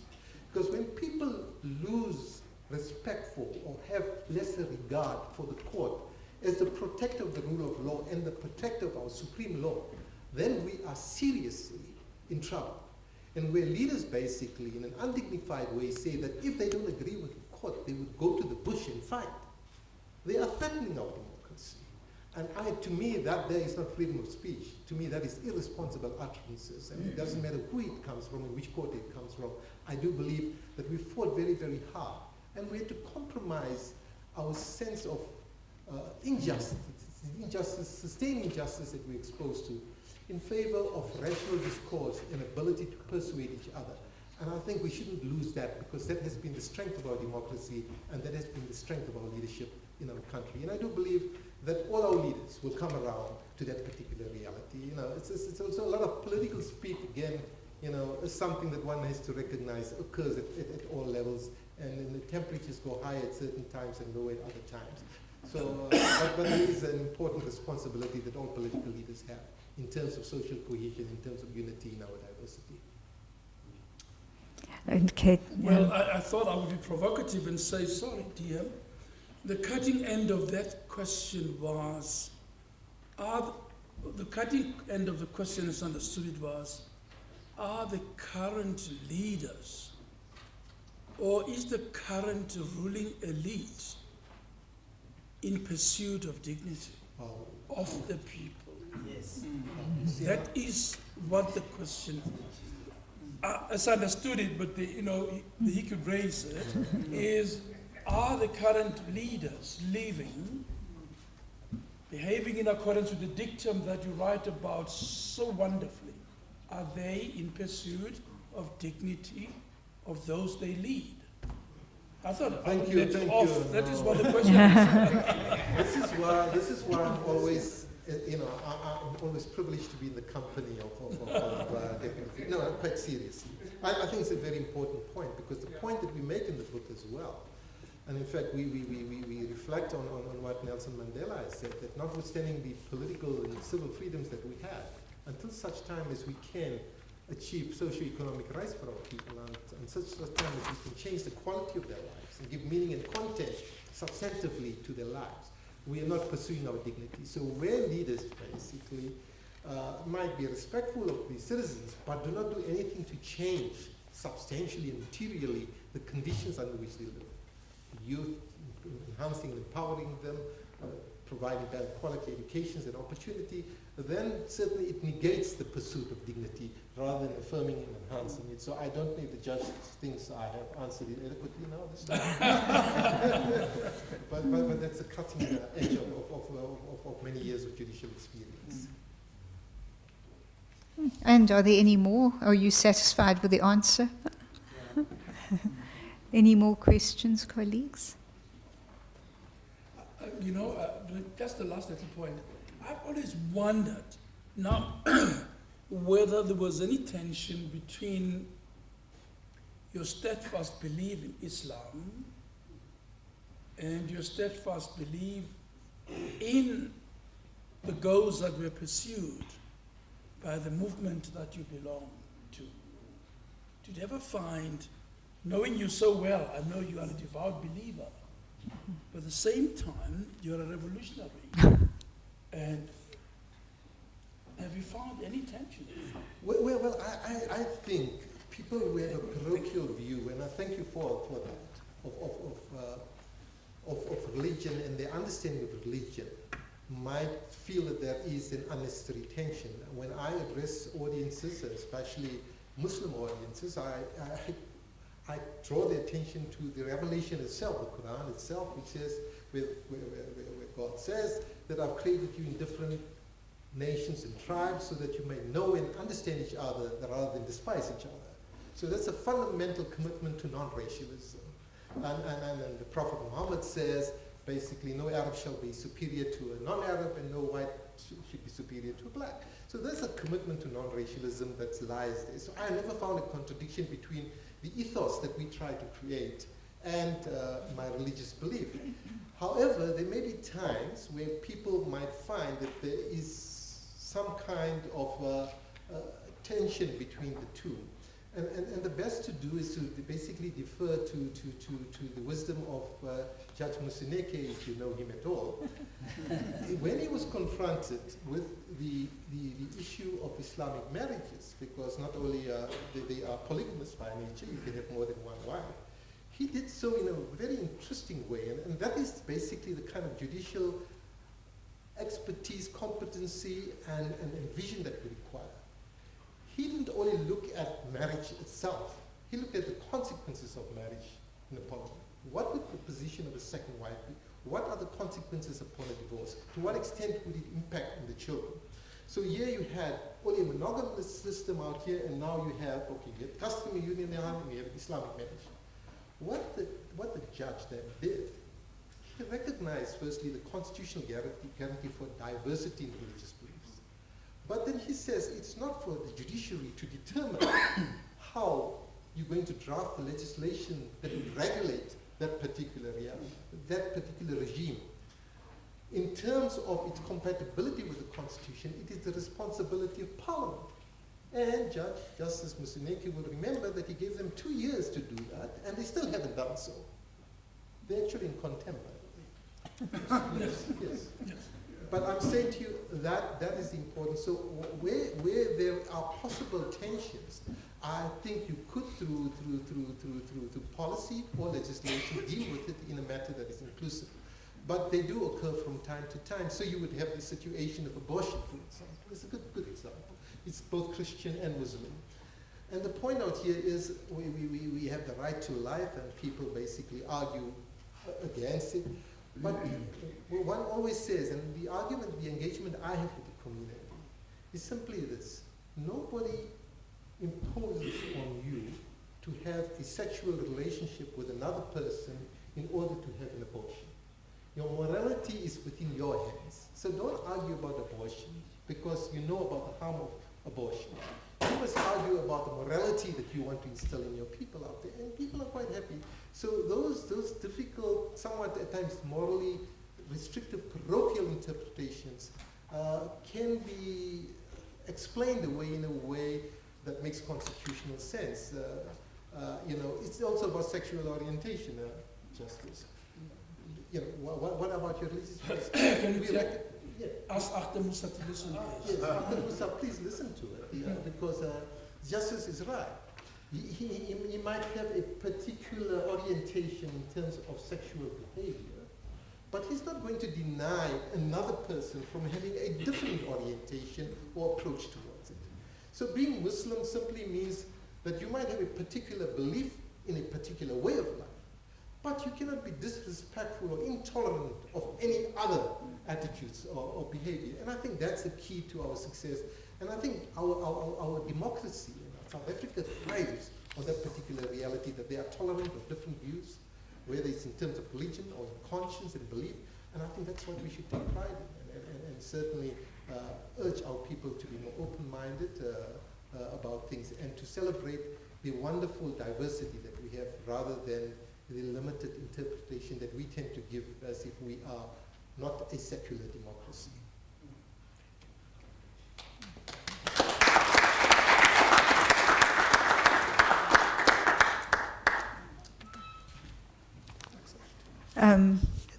There's a good, thank you. Another question here.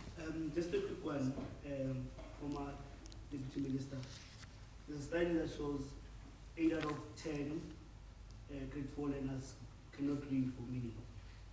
What is, in your opinion, the root cause of that?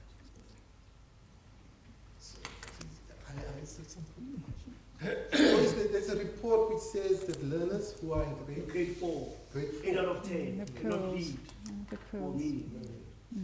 But it's a challenge. I would in almost, the country yes, of high unemployment and so forth. Yeah. Okay. I could almost defer or refer that question to Professor Veronica McKay, and I tell you the reason why. I tell you why. Because we had, as a foundation, at least when I was in the ministry, with my minister, N.G. Motsefa, and Naledi Pandor, by the way, we recognized firstly the importance of early childhood development, and secondly, we recognize that literacy and numeracy are the foundation for learning. But you can't compromise that, and at the heart of success lies our ability to be able to read and to read with meaning. Currently in the Department of Basic Education, they have a Read to Lead campaign, which got him into a little bit of trouble, but that is indeed an important element. Now, if you look at where we were just 8 years ago, South Africa performed below the mean amongst 80 SADC and East African countries, below. For the first time, 2 years ago, South Africa grade 3s and 6s across all 9 provinces achieved above the means in terms of literacy and numeracy. That means that the work that we've done in terms of early childhood development, and look at this, it's quite phenomenal. A grade R child, and there's almost 1 million of them now, goes to school and receives 4 books on literacy and numeracy free of charge delivered to him or her on time. From grade 1 to grade 10, every child receives 4 books to enhance, besides the textbooks, to enhance their literacy and numeracy skills, delivered to them free of charge and on time. Now this has resulted in a marked improvement in the ability of our learners. So whereas we have this huge problem as a result of our past, by paying particular attention to early childhood development, there's a remarkable improvement. What I have done, and we visit many schools, he would tell me, I would tell the journalists, you choose the class. You come with me into the class. We read, let them read at random, and then we engage with the learners. They cannot believe the improvement that they see over a short space of time. So we haven't achieved excellence, but we certainly, and I say that very emphatically, have moved away from mediocrity. And indeed, we must not lose that initiative in terms of our emphasis on literacy and numeracy, because that is the foundation for learning. I hope I've helped you understand it better. And by the way, interestingly, this is a last point on that. The very same people who produced the one report kept back another report. She knows about it. Yeah. The second report says that the first report says that about 35% of the children can read without reading, with understanding. In the same year, at the same time, the next grade is tested. 60% can read with me. Now, how is it possible that in one grade, only 30% can read, and in the next grade, in the same school, the same learners are able to achieve almost 2/3?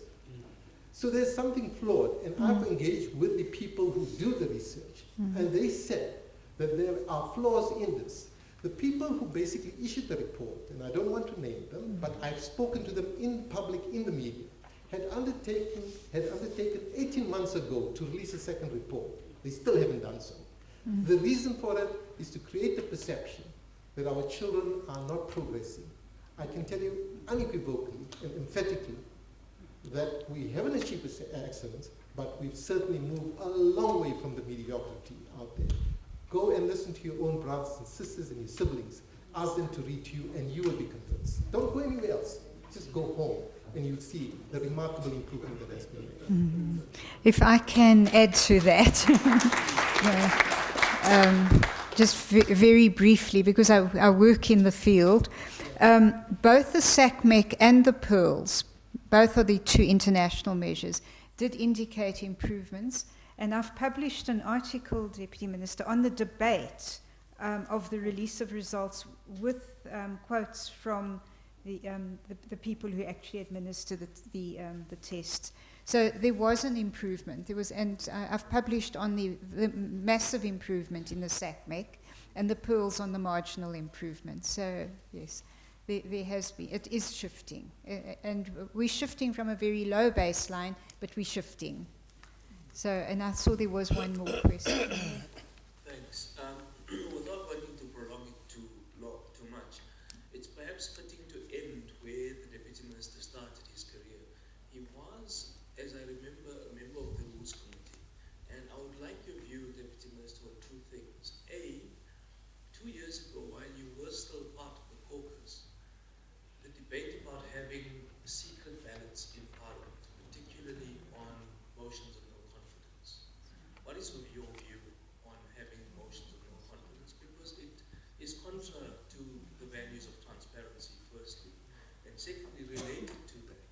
Because you are so tight in your focus, what is your view about any kind of or prospect of electoral reform?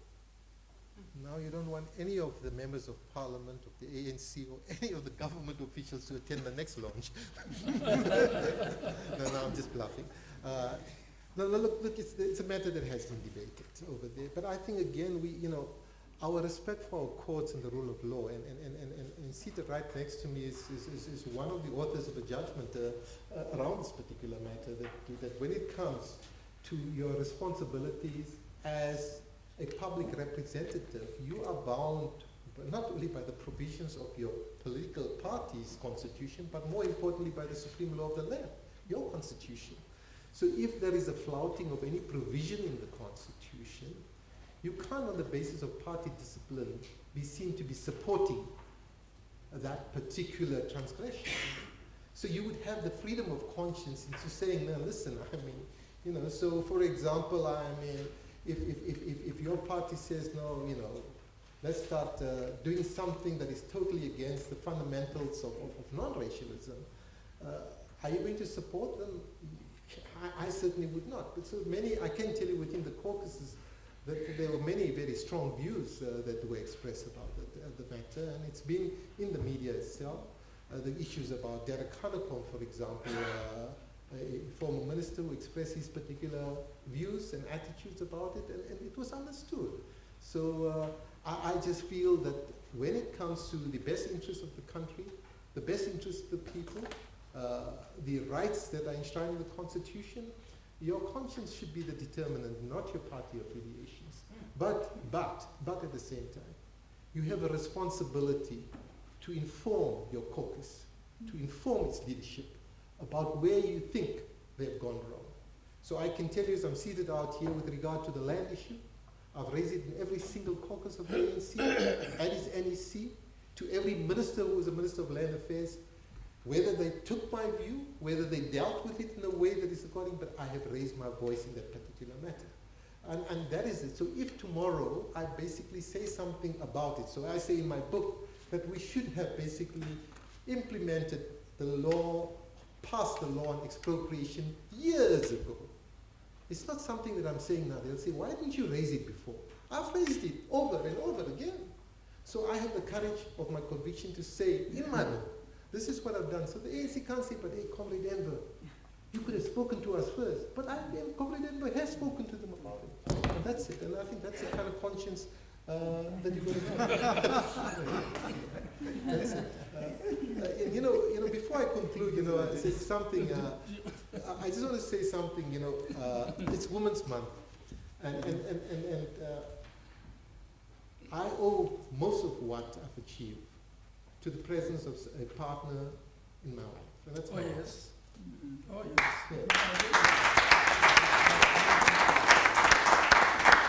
My little one will tell you she was in grade 3 when I started in Parliament. Sorry? Grade R, my God, even worse. So she looked after the 3 girls at home.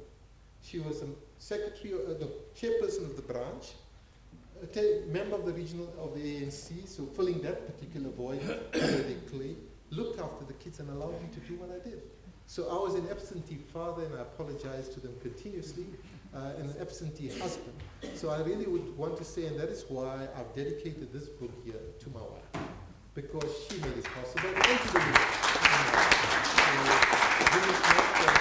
You're the person I can also say made it possible, because you had believed that I had the ability as a writer. And thank you very much.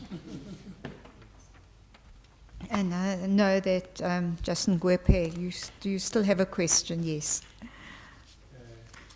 Or comment? Yes. When I haven't read the book, by the way. I haven't read the book.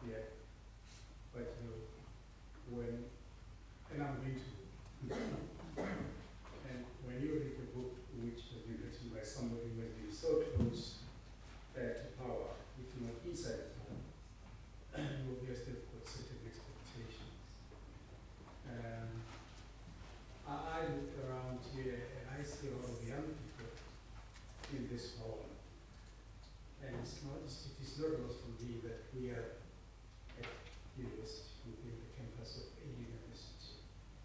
And therefore, we're surrounded by inquiring minds. There's a point which Justice Musineke made about 1994, something we almost thought was an event, whereas it was a process. And I think it was an understatement. I addressed people on Monday that they texted me out, and I said that I think in 1994 we all went to sleep there. We said, Mandela is the president, everything will be fine. And then we went to bed and slept. When we woke up, South Africa was almost not there. Money was in the country, Dubai and what have you and what not in Dubai. And then only then we were beginning to wake up. And I asked the question, and I gave the floor to an outer person, Dubanak. I said, Mr. Dubanak, you are outside, whatever they call it. I'm giving the floor. Tell us what happened. What happened to our monies? What did you find? And he said lots of things. And thereafter I asked the question to the audience. Are we beyond redemption? They said no. And these were about 10 people at Santon Convention Center. They said, no, we are not beyond redemption. We can still reverse the situation. But I'm not so sure. I want to ask you, if this question properly belongs to the book which you are going to write, which you must write. Your book, the book that you've just now read to me, what message does it say to these young people behind me within the context of that question? Are we beyond redemption, or are we not beyond redemption? What are you telling them, these young minds around? Or what challenge are you throwing at them? But as I say, in all fairness to you, my dear friend, in all fairness to you, if this book does not address that question, I have no problems there. Then I would immediately charge you with the duty to produce a book that would address that question. So does it, does it not? Speak to that. We have the Vice Chancellor who's directed me to do so, and now I have a little judge who's asking me to do so as well. Look, if people are going to look for that kind of exciting, dramatic detail in the book, they will not find it. This book was about little vignettes, little stories, to basically share with them, give them some insight of life as it was before 1994. But more importantly, for them to understand how the Constitution itself was negotiated. How is it that we had human dignity as a value in the Constitution? How is it that there was a limitation of freedom of expression? So it's about that detail, less about the political content. And yes, indeed, I was with 5 presidents of the country, and each one of them has been very, very different, and my experiences were quite remarkable and experience. It's something that one might want to consider writing about. And if I do so, then obviously I would have a particularly important duty to deal with this particular matter, because you can't gloss over it, it's a reality. But the book does instill, should instill, I hope, in people the belief, firstly, that we have certainly gained significantly through a supreme law of the land, from parliamentary sovereignty to the Constitution itself, that we've made huge strides in the judiciary and other areas of the law. And you would know in 1994 what it was like, Judge. You would know what the composition of your court was like that you had to lead, and the kind of leadership that you provided in order to basically create the diversity over there. Much the same in the Constitutional Court as it evolved. And I think we're still an evolving system. What we've got to basically do is to protect the values that are in the Constitution. And if at all I'm going to do something, even before I write that book, I've told the publisher that I'm hopeful, you know, and maybe I could share with you here, and then when about, God, it's about 20 years ago, I had submitted for approval a doctoral dissertation on black legal activism. And there were 3 personalities involved. And they were all beginning with an M. Surnames: Mandela, Moseneke, and Muhammad. As 3 key black legal activists. That's before we sat together, and he knows about it. You must write that book. I must write it. because, no, it's important. Because, I'm joking. no, it is important. Because at that time, I understood as a lawyer the value of that black legal activism in terms not only of the judiciary, but the path that our country has followed. So if you would tell me about Moseneke, what is the most remarkable thing and what is the similarity between Moseneke and Muhammad in terms of what they did as judicial officers? Firstly, is there was an indivisible link between law and justice. Both of them, in their judgments you would find it. Secondly, both of them, Muhammad and Moseneke, brought through the notion of values of morality and the law. It wasn't there before in the judgments. And perhaps third is the dimension of a value-driven interpretation to the law. So when Moseneke in the Ermelo case that deals with education speaks about the broader community, it's not written in the law, but the expansive interpretation of our constitutional duty in ensuring that we provide access to education is read into the law and interpreted in a way that makes sense in our context, makes it quite remarkable. I would like to write about those people and those heroes who have provided this kind of drive and change in attitudes in a value-driven approach we judge. Now, they are not the only people. There are many, many other judges, and you included, by the way. I'm very familiar about your enormous, incredible contribution to the judiciary, have made those strides. And we must move away from the positivist, parochial interpretation of the law to a more value-driven, broader, more moral and justice-orientated approach to the law. That would be the duty of the judges. And when they don't do that, we should call them to task. Thank you.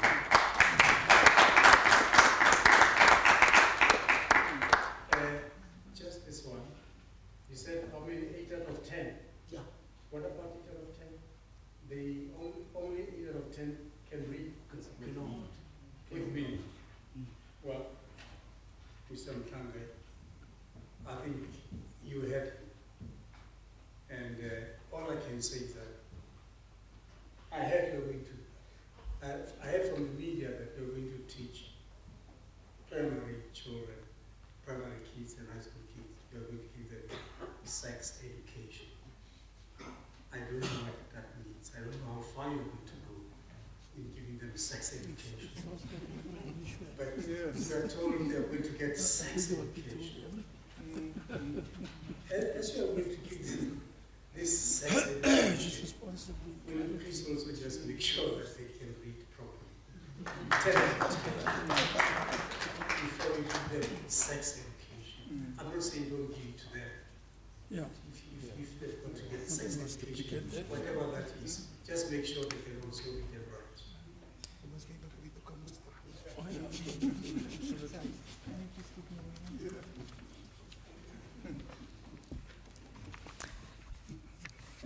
Thank you. We've come to the end of the program, and thank you for your participation.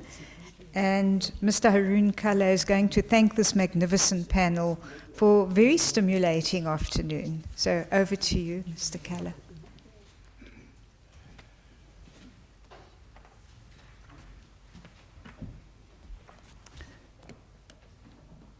In the name of God, Beneficent, the Merciful, I greet you. Assalamu alaikum wa rahmatullahi wa barakatuh. Peace and blessings of the Almighty be upon all of us this afternoon. I agree with you, Professor. It was indeed for me not only inspirational, but tremendously educational for being here. And for that, I must thank the Deputy Minister for allowing OCAF and of course to UNISA to be part of this program. Thank you very, very much. We really appreciate it. We also want to recognize everyone here, and in particular also just like to thank our Vice Chancellor, of UNISA, Professor Makiani, our host, for having us here and hosting this beautiful function today. We also want to thank Justice Museneke. For many of us, Justice, you must know this. You are our mentor, and we really have learned a lot from you. Today for me was absolutely brilliant because I've never heard you speak alive, but now I can understand when people say you are inspiring, and now I can understand when DM, and I call him Minister because he was Minister of Justice before, right? So I can't change it until he met you. But really, you know, he always tells me that I want to write this book about the 3 M's, and I understand it better because today I got a glimpse of the beautiful words you said, but more importantly, it moved not only our minds but our hearts. So thank you for that intervention, and we'd love to hear more from you, and hopefully OCAF will love to invite you at one of our functions, and we'll go through the DM to put pressure on you to join us. Also, I want to thank so many other honorable people that have come here, including our Judge Moebe. Thank you so much for being here and honoring us. Our Professor Batiana, thank you so much for being here. And I know there's lots of people I'm going to forget, so forgive me if I forget anybody. Of course, and our Deputy Minister Enver Surty as well. I also want to recognize Zainul Kaji, who's our CEO of OCAF South Africa. I want to recognize and thank all those ambassadors that have joined us here this afternoon, and all members of the community, and members of UNISA, the legal fraternity, and most importantly, the students who are here today.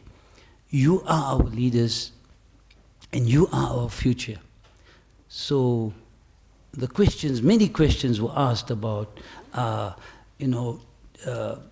leaders in pursuit of dignity. That question now remains for you, not only to answer, but to take up leadership and join the journey of in pursuit of justice, in pursuit of dignity, and of course, in pursuit of justice. So many of you are here today. We'd love you to read this book and understand that many of the leaders that were there, we lived in a very, very interesting time. These are legends that we see around us. Not many are going to be of this quality, because struggle is the meaning of life, and they've been to struggle, and it kind of purified them. It made them more aspirational, inspirational, and transformative. And I think they have helped us to liberate South Africa and be where we are. Now it rests upon the younger people like us, the students, if I may say so. But many of you that need to take up this challenge of in pursuit of dignity. Professor Vice Chancellor, I just want to say to you, you highlighted one or two interesting things for us. You highlighted the role of individuals that, in the book, when you read this book, you get this feeling that a few individuals, although 500 individuals were mentioned in this book, hundreds, I think it was 400 or 500, if I'm not right. Elijah, you mentioned that to me. So I'm quoting Elijah, the prophet, who knows everything, by the way. So DM was one of those individuals that made such big differences for us. And, we thank you for highlighting that for us this afternoon. And those areas, new areas that were added to our constitution that may not have been there had it not been for people like Deputy Minister Enver Surty participating so vigorously, so passionately, From my side, I'd just like to make a small suggestion. And I must tell you that for me it's a great honor to be here at UNISA. Really, really, because, we've used this venue on many occasions, but it's It's a very different occasion today, so I'm very honored. So in humility, I want to ask, if you can, these kind of books, it would be wonderful if you could weave that into your curriculum somehow or the other and make them reading text, because this is how we're going to plant the seeds of dignity in our community. If people understand and they read great examples, and there are books of Judge Maseneke and many other books. So small request, I don't know if that's part of your curriculum, but I'm sorry if I'm overstepping my bounds. But hey, listen, I've got the mic, I might as well say it, right? So, Justice Maseneke, you've highlighted so many good points, but a few that touched me, and one was you said, this was the point. You said rearranging the power relationships in society. I think for me, that was the nutshell of this book. And what it described is how people rearranged everything. And they did that in a very precise, concise, and a futuristic way, because they enshrined it in our Constitution. And that to us was, I think, unique about what DM has described in this book. And also, I'm sure that this is going to influence many, many generations to come. We're still in the first kind of generation, as it were. But a constitution is what carries the country forward. It's the roots that will ground the liberation and the liberation movement and the fruits of liberation. So it's exciting to see that DM has played such an important role in that. And thank you for highlighting that. You also mentioned that DM was very, very passionate about the ANC logo and so on. So I'll share a little story with you later about that. Also, I know that while I'm at it, I might as well, because I've got here, to answer to our CEO here, Zainul Kaji. He'll tell me, but you didn't say anything about OCAF South Africa. So if you don't mind, I'm going to share a few words about OCAF South Africa. And that is intertwined in the book partly. OCAF is a national community endowment fund. And basically, we, collect funds from the community and many other people who like what we do, and we invest the money. And from the endowment, we invest money in the community, civil society, of course. 4 key areas that we focus on. One is education, and there, for example, I'm just going to give you small snippets. If you know more about OCAF, you can visit our internet site. For example, this year, somebody was talking about literacy, but also mathematics is a very key sort of asset for survival of a student in today's society with artificial intelligence and the 4th industrial revolution. So we have invested resources to get thousands of students together. I think so far about 2,000 or 3,000, and we started our intervention now in KwaZulu-Natal. And we've seen our mathematics intervention. We flight it on TV as well, and hopefully influencing many tens of thousands of students. And that has had a change and we're making our small contribution to the community. And that we've measured some of those. And I agree with DM that if we put the energy, we can measure some of the changes. And we saw that in some of the pass rates at MATS in a few very key interventions we've done, we've gone from 100% pass rate, from something like 70% in mathematics. So that's been exciting for us. Also, social cohesion is very important to us, especially in a diverse society like ours. Health is also a very important intervention for us. To date, we are working with the Islamic Medical Association, many other organizations, too many to mention now, but there's a Dr. Shabir Hussain, you must meet this man. Under his leadership and our partnership, 10 organizations, 6,500 cataracts, I can confirm, have been done up to last week, Monday, where we had a discharge of. And during Mandela Day, we had something like, 150 or something like that, So it was great, and that day, every year, it becomes more and more interesting. So 6,500. But let me just share something with you. There are 200,000 operations that are required in South Africa to really get us to par. So God willing, we're engaging on something very interesting, and hopefully you'll hear about it in the press in the next 6 months. An initiative with international partners that we want to tackle this 200,000 and how much more can we do in a shorter period of time. And the last one, which is more relevant to today, is our Leaders and Legacies project. And if you look at the back, you'll see our logo there. And I remember, I must share the story with you, when we were designing the cover of the book, we had this artist who had put together some design, and this is how the party flows in DM's blood. He told me, can't you introduce some green somewhere? I don't know if you remember that. He said some green and some yellow and gold or something, So I said, DM, it's your call. You just say make it green, we'll make it green, It's go for green, no problem, So of course then the artist convinced him that, look, you got to leave it, this color. So I just told DM, and he called me and he said, look, Harun, what's the story here? Why did you put the OCAF logo immediately? You have to go through the process. So I would tell him, look, DM, the green and yellow is there at the back. So it's all included already, So he said, no, it's fine, keep it there. But on a more serious note, DM, from our point of view, I just want to say, and I think I have to say this book, the proceeds of this book are going to a very, very worthy cause, right? And we have a waqf now, which is basically an endowment trust. It's an Arabic word for endowment. So far, about 120,000 rand has been raised for the book. That will be invested, and hopefully we want to build it up.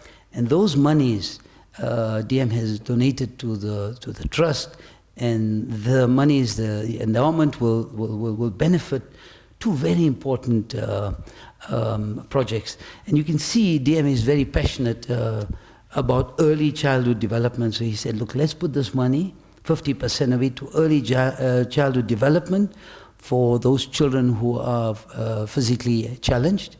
And he said 50% of them, which I thought was a brilliant one, must go to young black writers. So we are proud to be associated with this.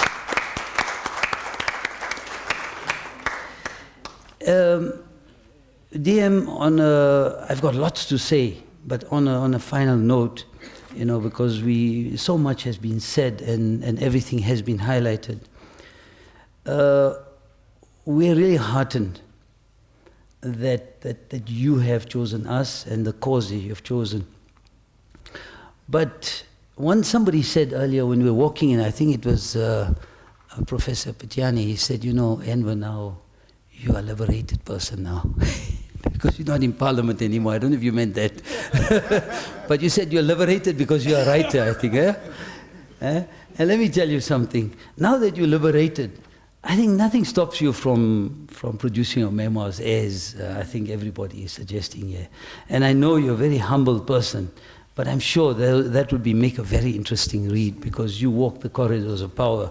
So now you've got three pressures from OCAF South Africa as well, joining the voices here. We would love to work with you on that. And in conclusion, I'd like to, of course, thank, there were a few other people I would like to thank, in particular Professor McKay, whose facilitation and intervention on the groups. Mrs. Nell, I don't know, is Mrs. Nell, right? Yes. Thank you to her, she's not here. Elijah, thank you very much. Christelle, and I want to thank the team at the back, who, we never recognize. There's so many women there, there's so many of them. I'd like to thank all of them, but Christelle, I know you work with Nasiba from our office. Sometimes she tells me, do I work for MCA or do I work for OCAF? I don't know, but I said, you're working for DM at the moment, that's what I know. Because I know her time was there, but she and many others that are in the background, Shaheen from OCAF, and thanks to, DM, your family in particular, for allowing you to do all this work and making the impact. And Bashir, I recognize your presence here as well. Thank you for coming. You've always been at the launches to support your dad. And Akhtar also, you know, you've been to our launch before, but you making it here today is special to us. Thank you very much. And everybody here, thank you so much. And please, when that new, from what I heard from Justice Moseneke, he said, you know, civil society needs to reorganize. And we are saying as OCAF South Africa, we are ready to serve. So we are ready, we are serving, but we are ready to serve in a much bigger way. So you give us the call, and we'll be there. Thank you very much, and God bless you all. Thank you so much.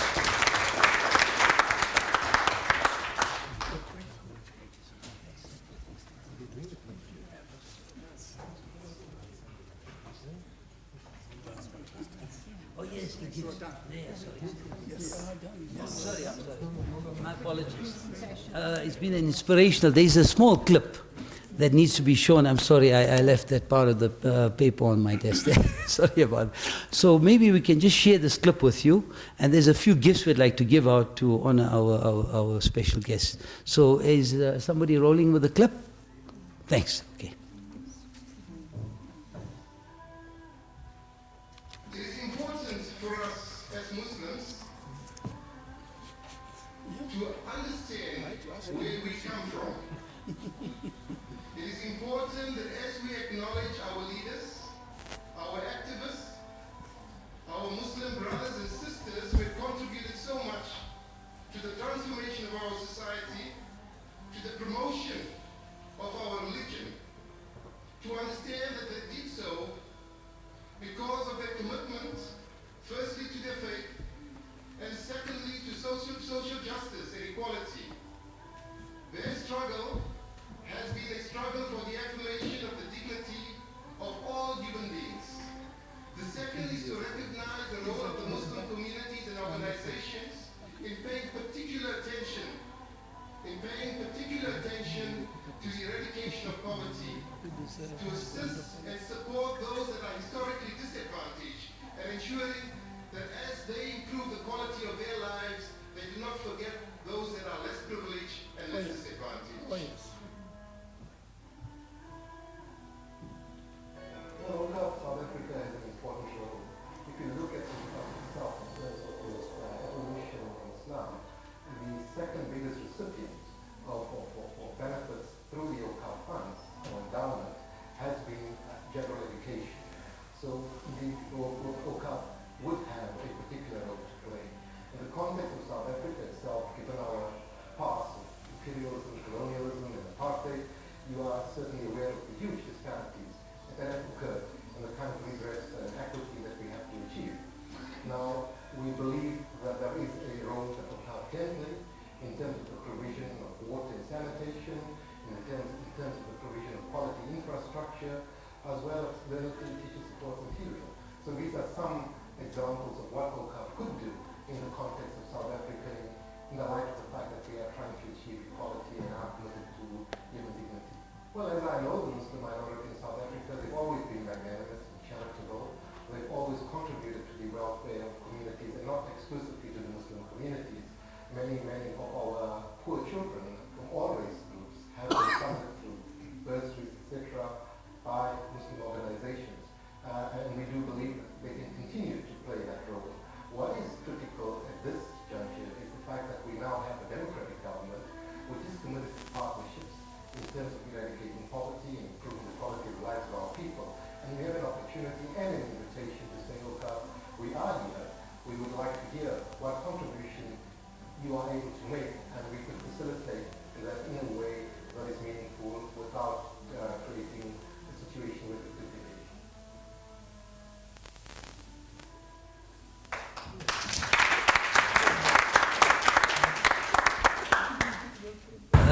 We obviously have a few gifts that we'd like to give out. So I know that the DME has a surprise for, you know, the Prophet's always full of surprises. So Elijah, maybe you can just come up here. Maybe just you can present it to the DM. I think it's a collage, DM. Maybe you want to, for yourself.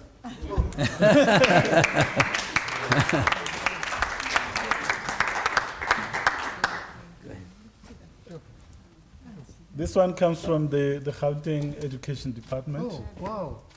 For all the work that you've done. They've tried to capture as much as you have traveled to try remind you of the things that you've done in the sector. Wow.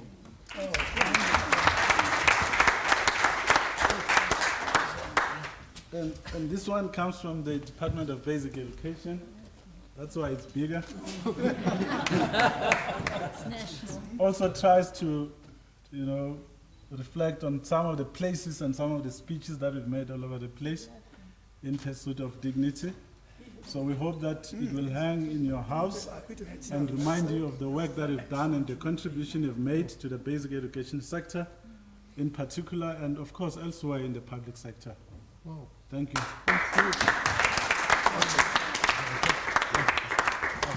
Okay, and then finally, I'd just like to call our CEO also to join us here, Zaino. We want to give a few gifts out. Maybe I can just do it in order that they came up. If I can ask DM if you could join us here in recognizing and just giving a small gift to Justice Moseneke first.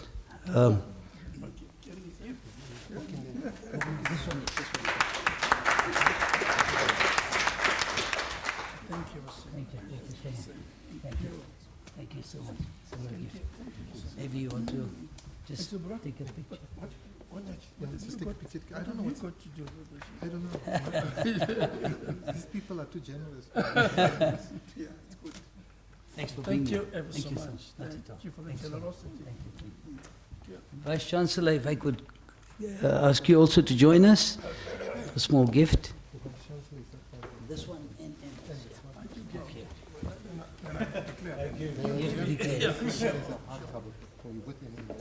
Indeed, it's better to give and take.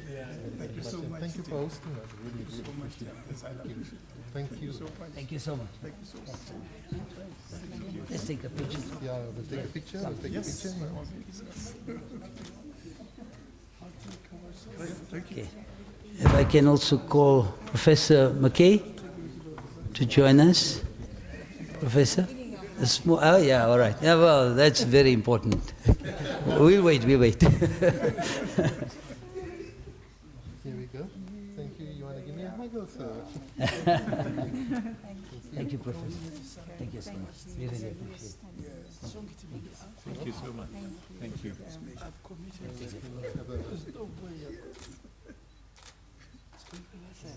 Okay. And finally, I might as well, Elijah, please, a small token of appreciation from us as well. Thank you. Thanks, Elijah. Thank you for everything.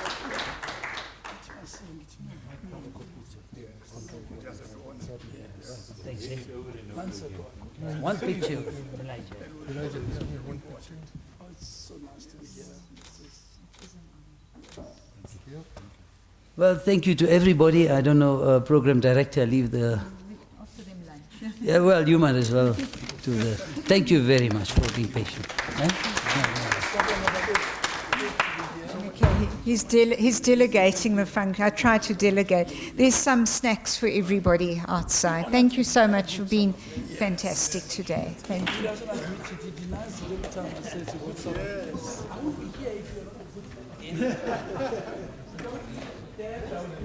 Away from you, like.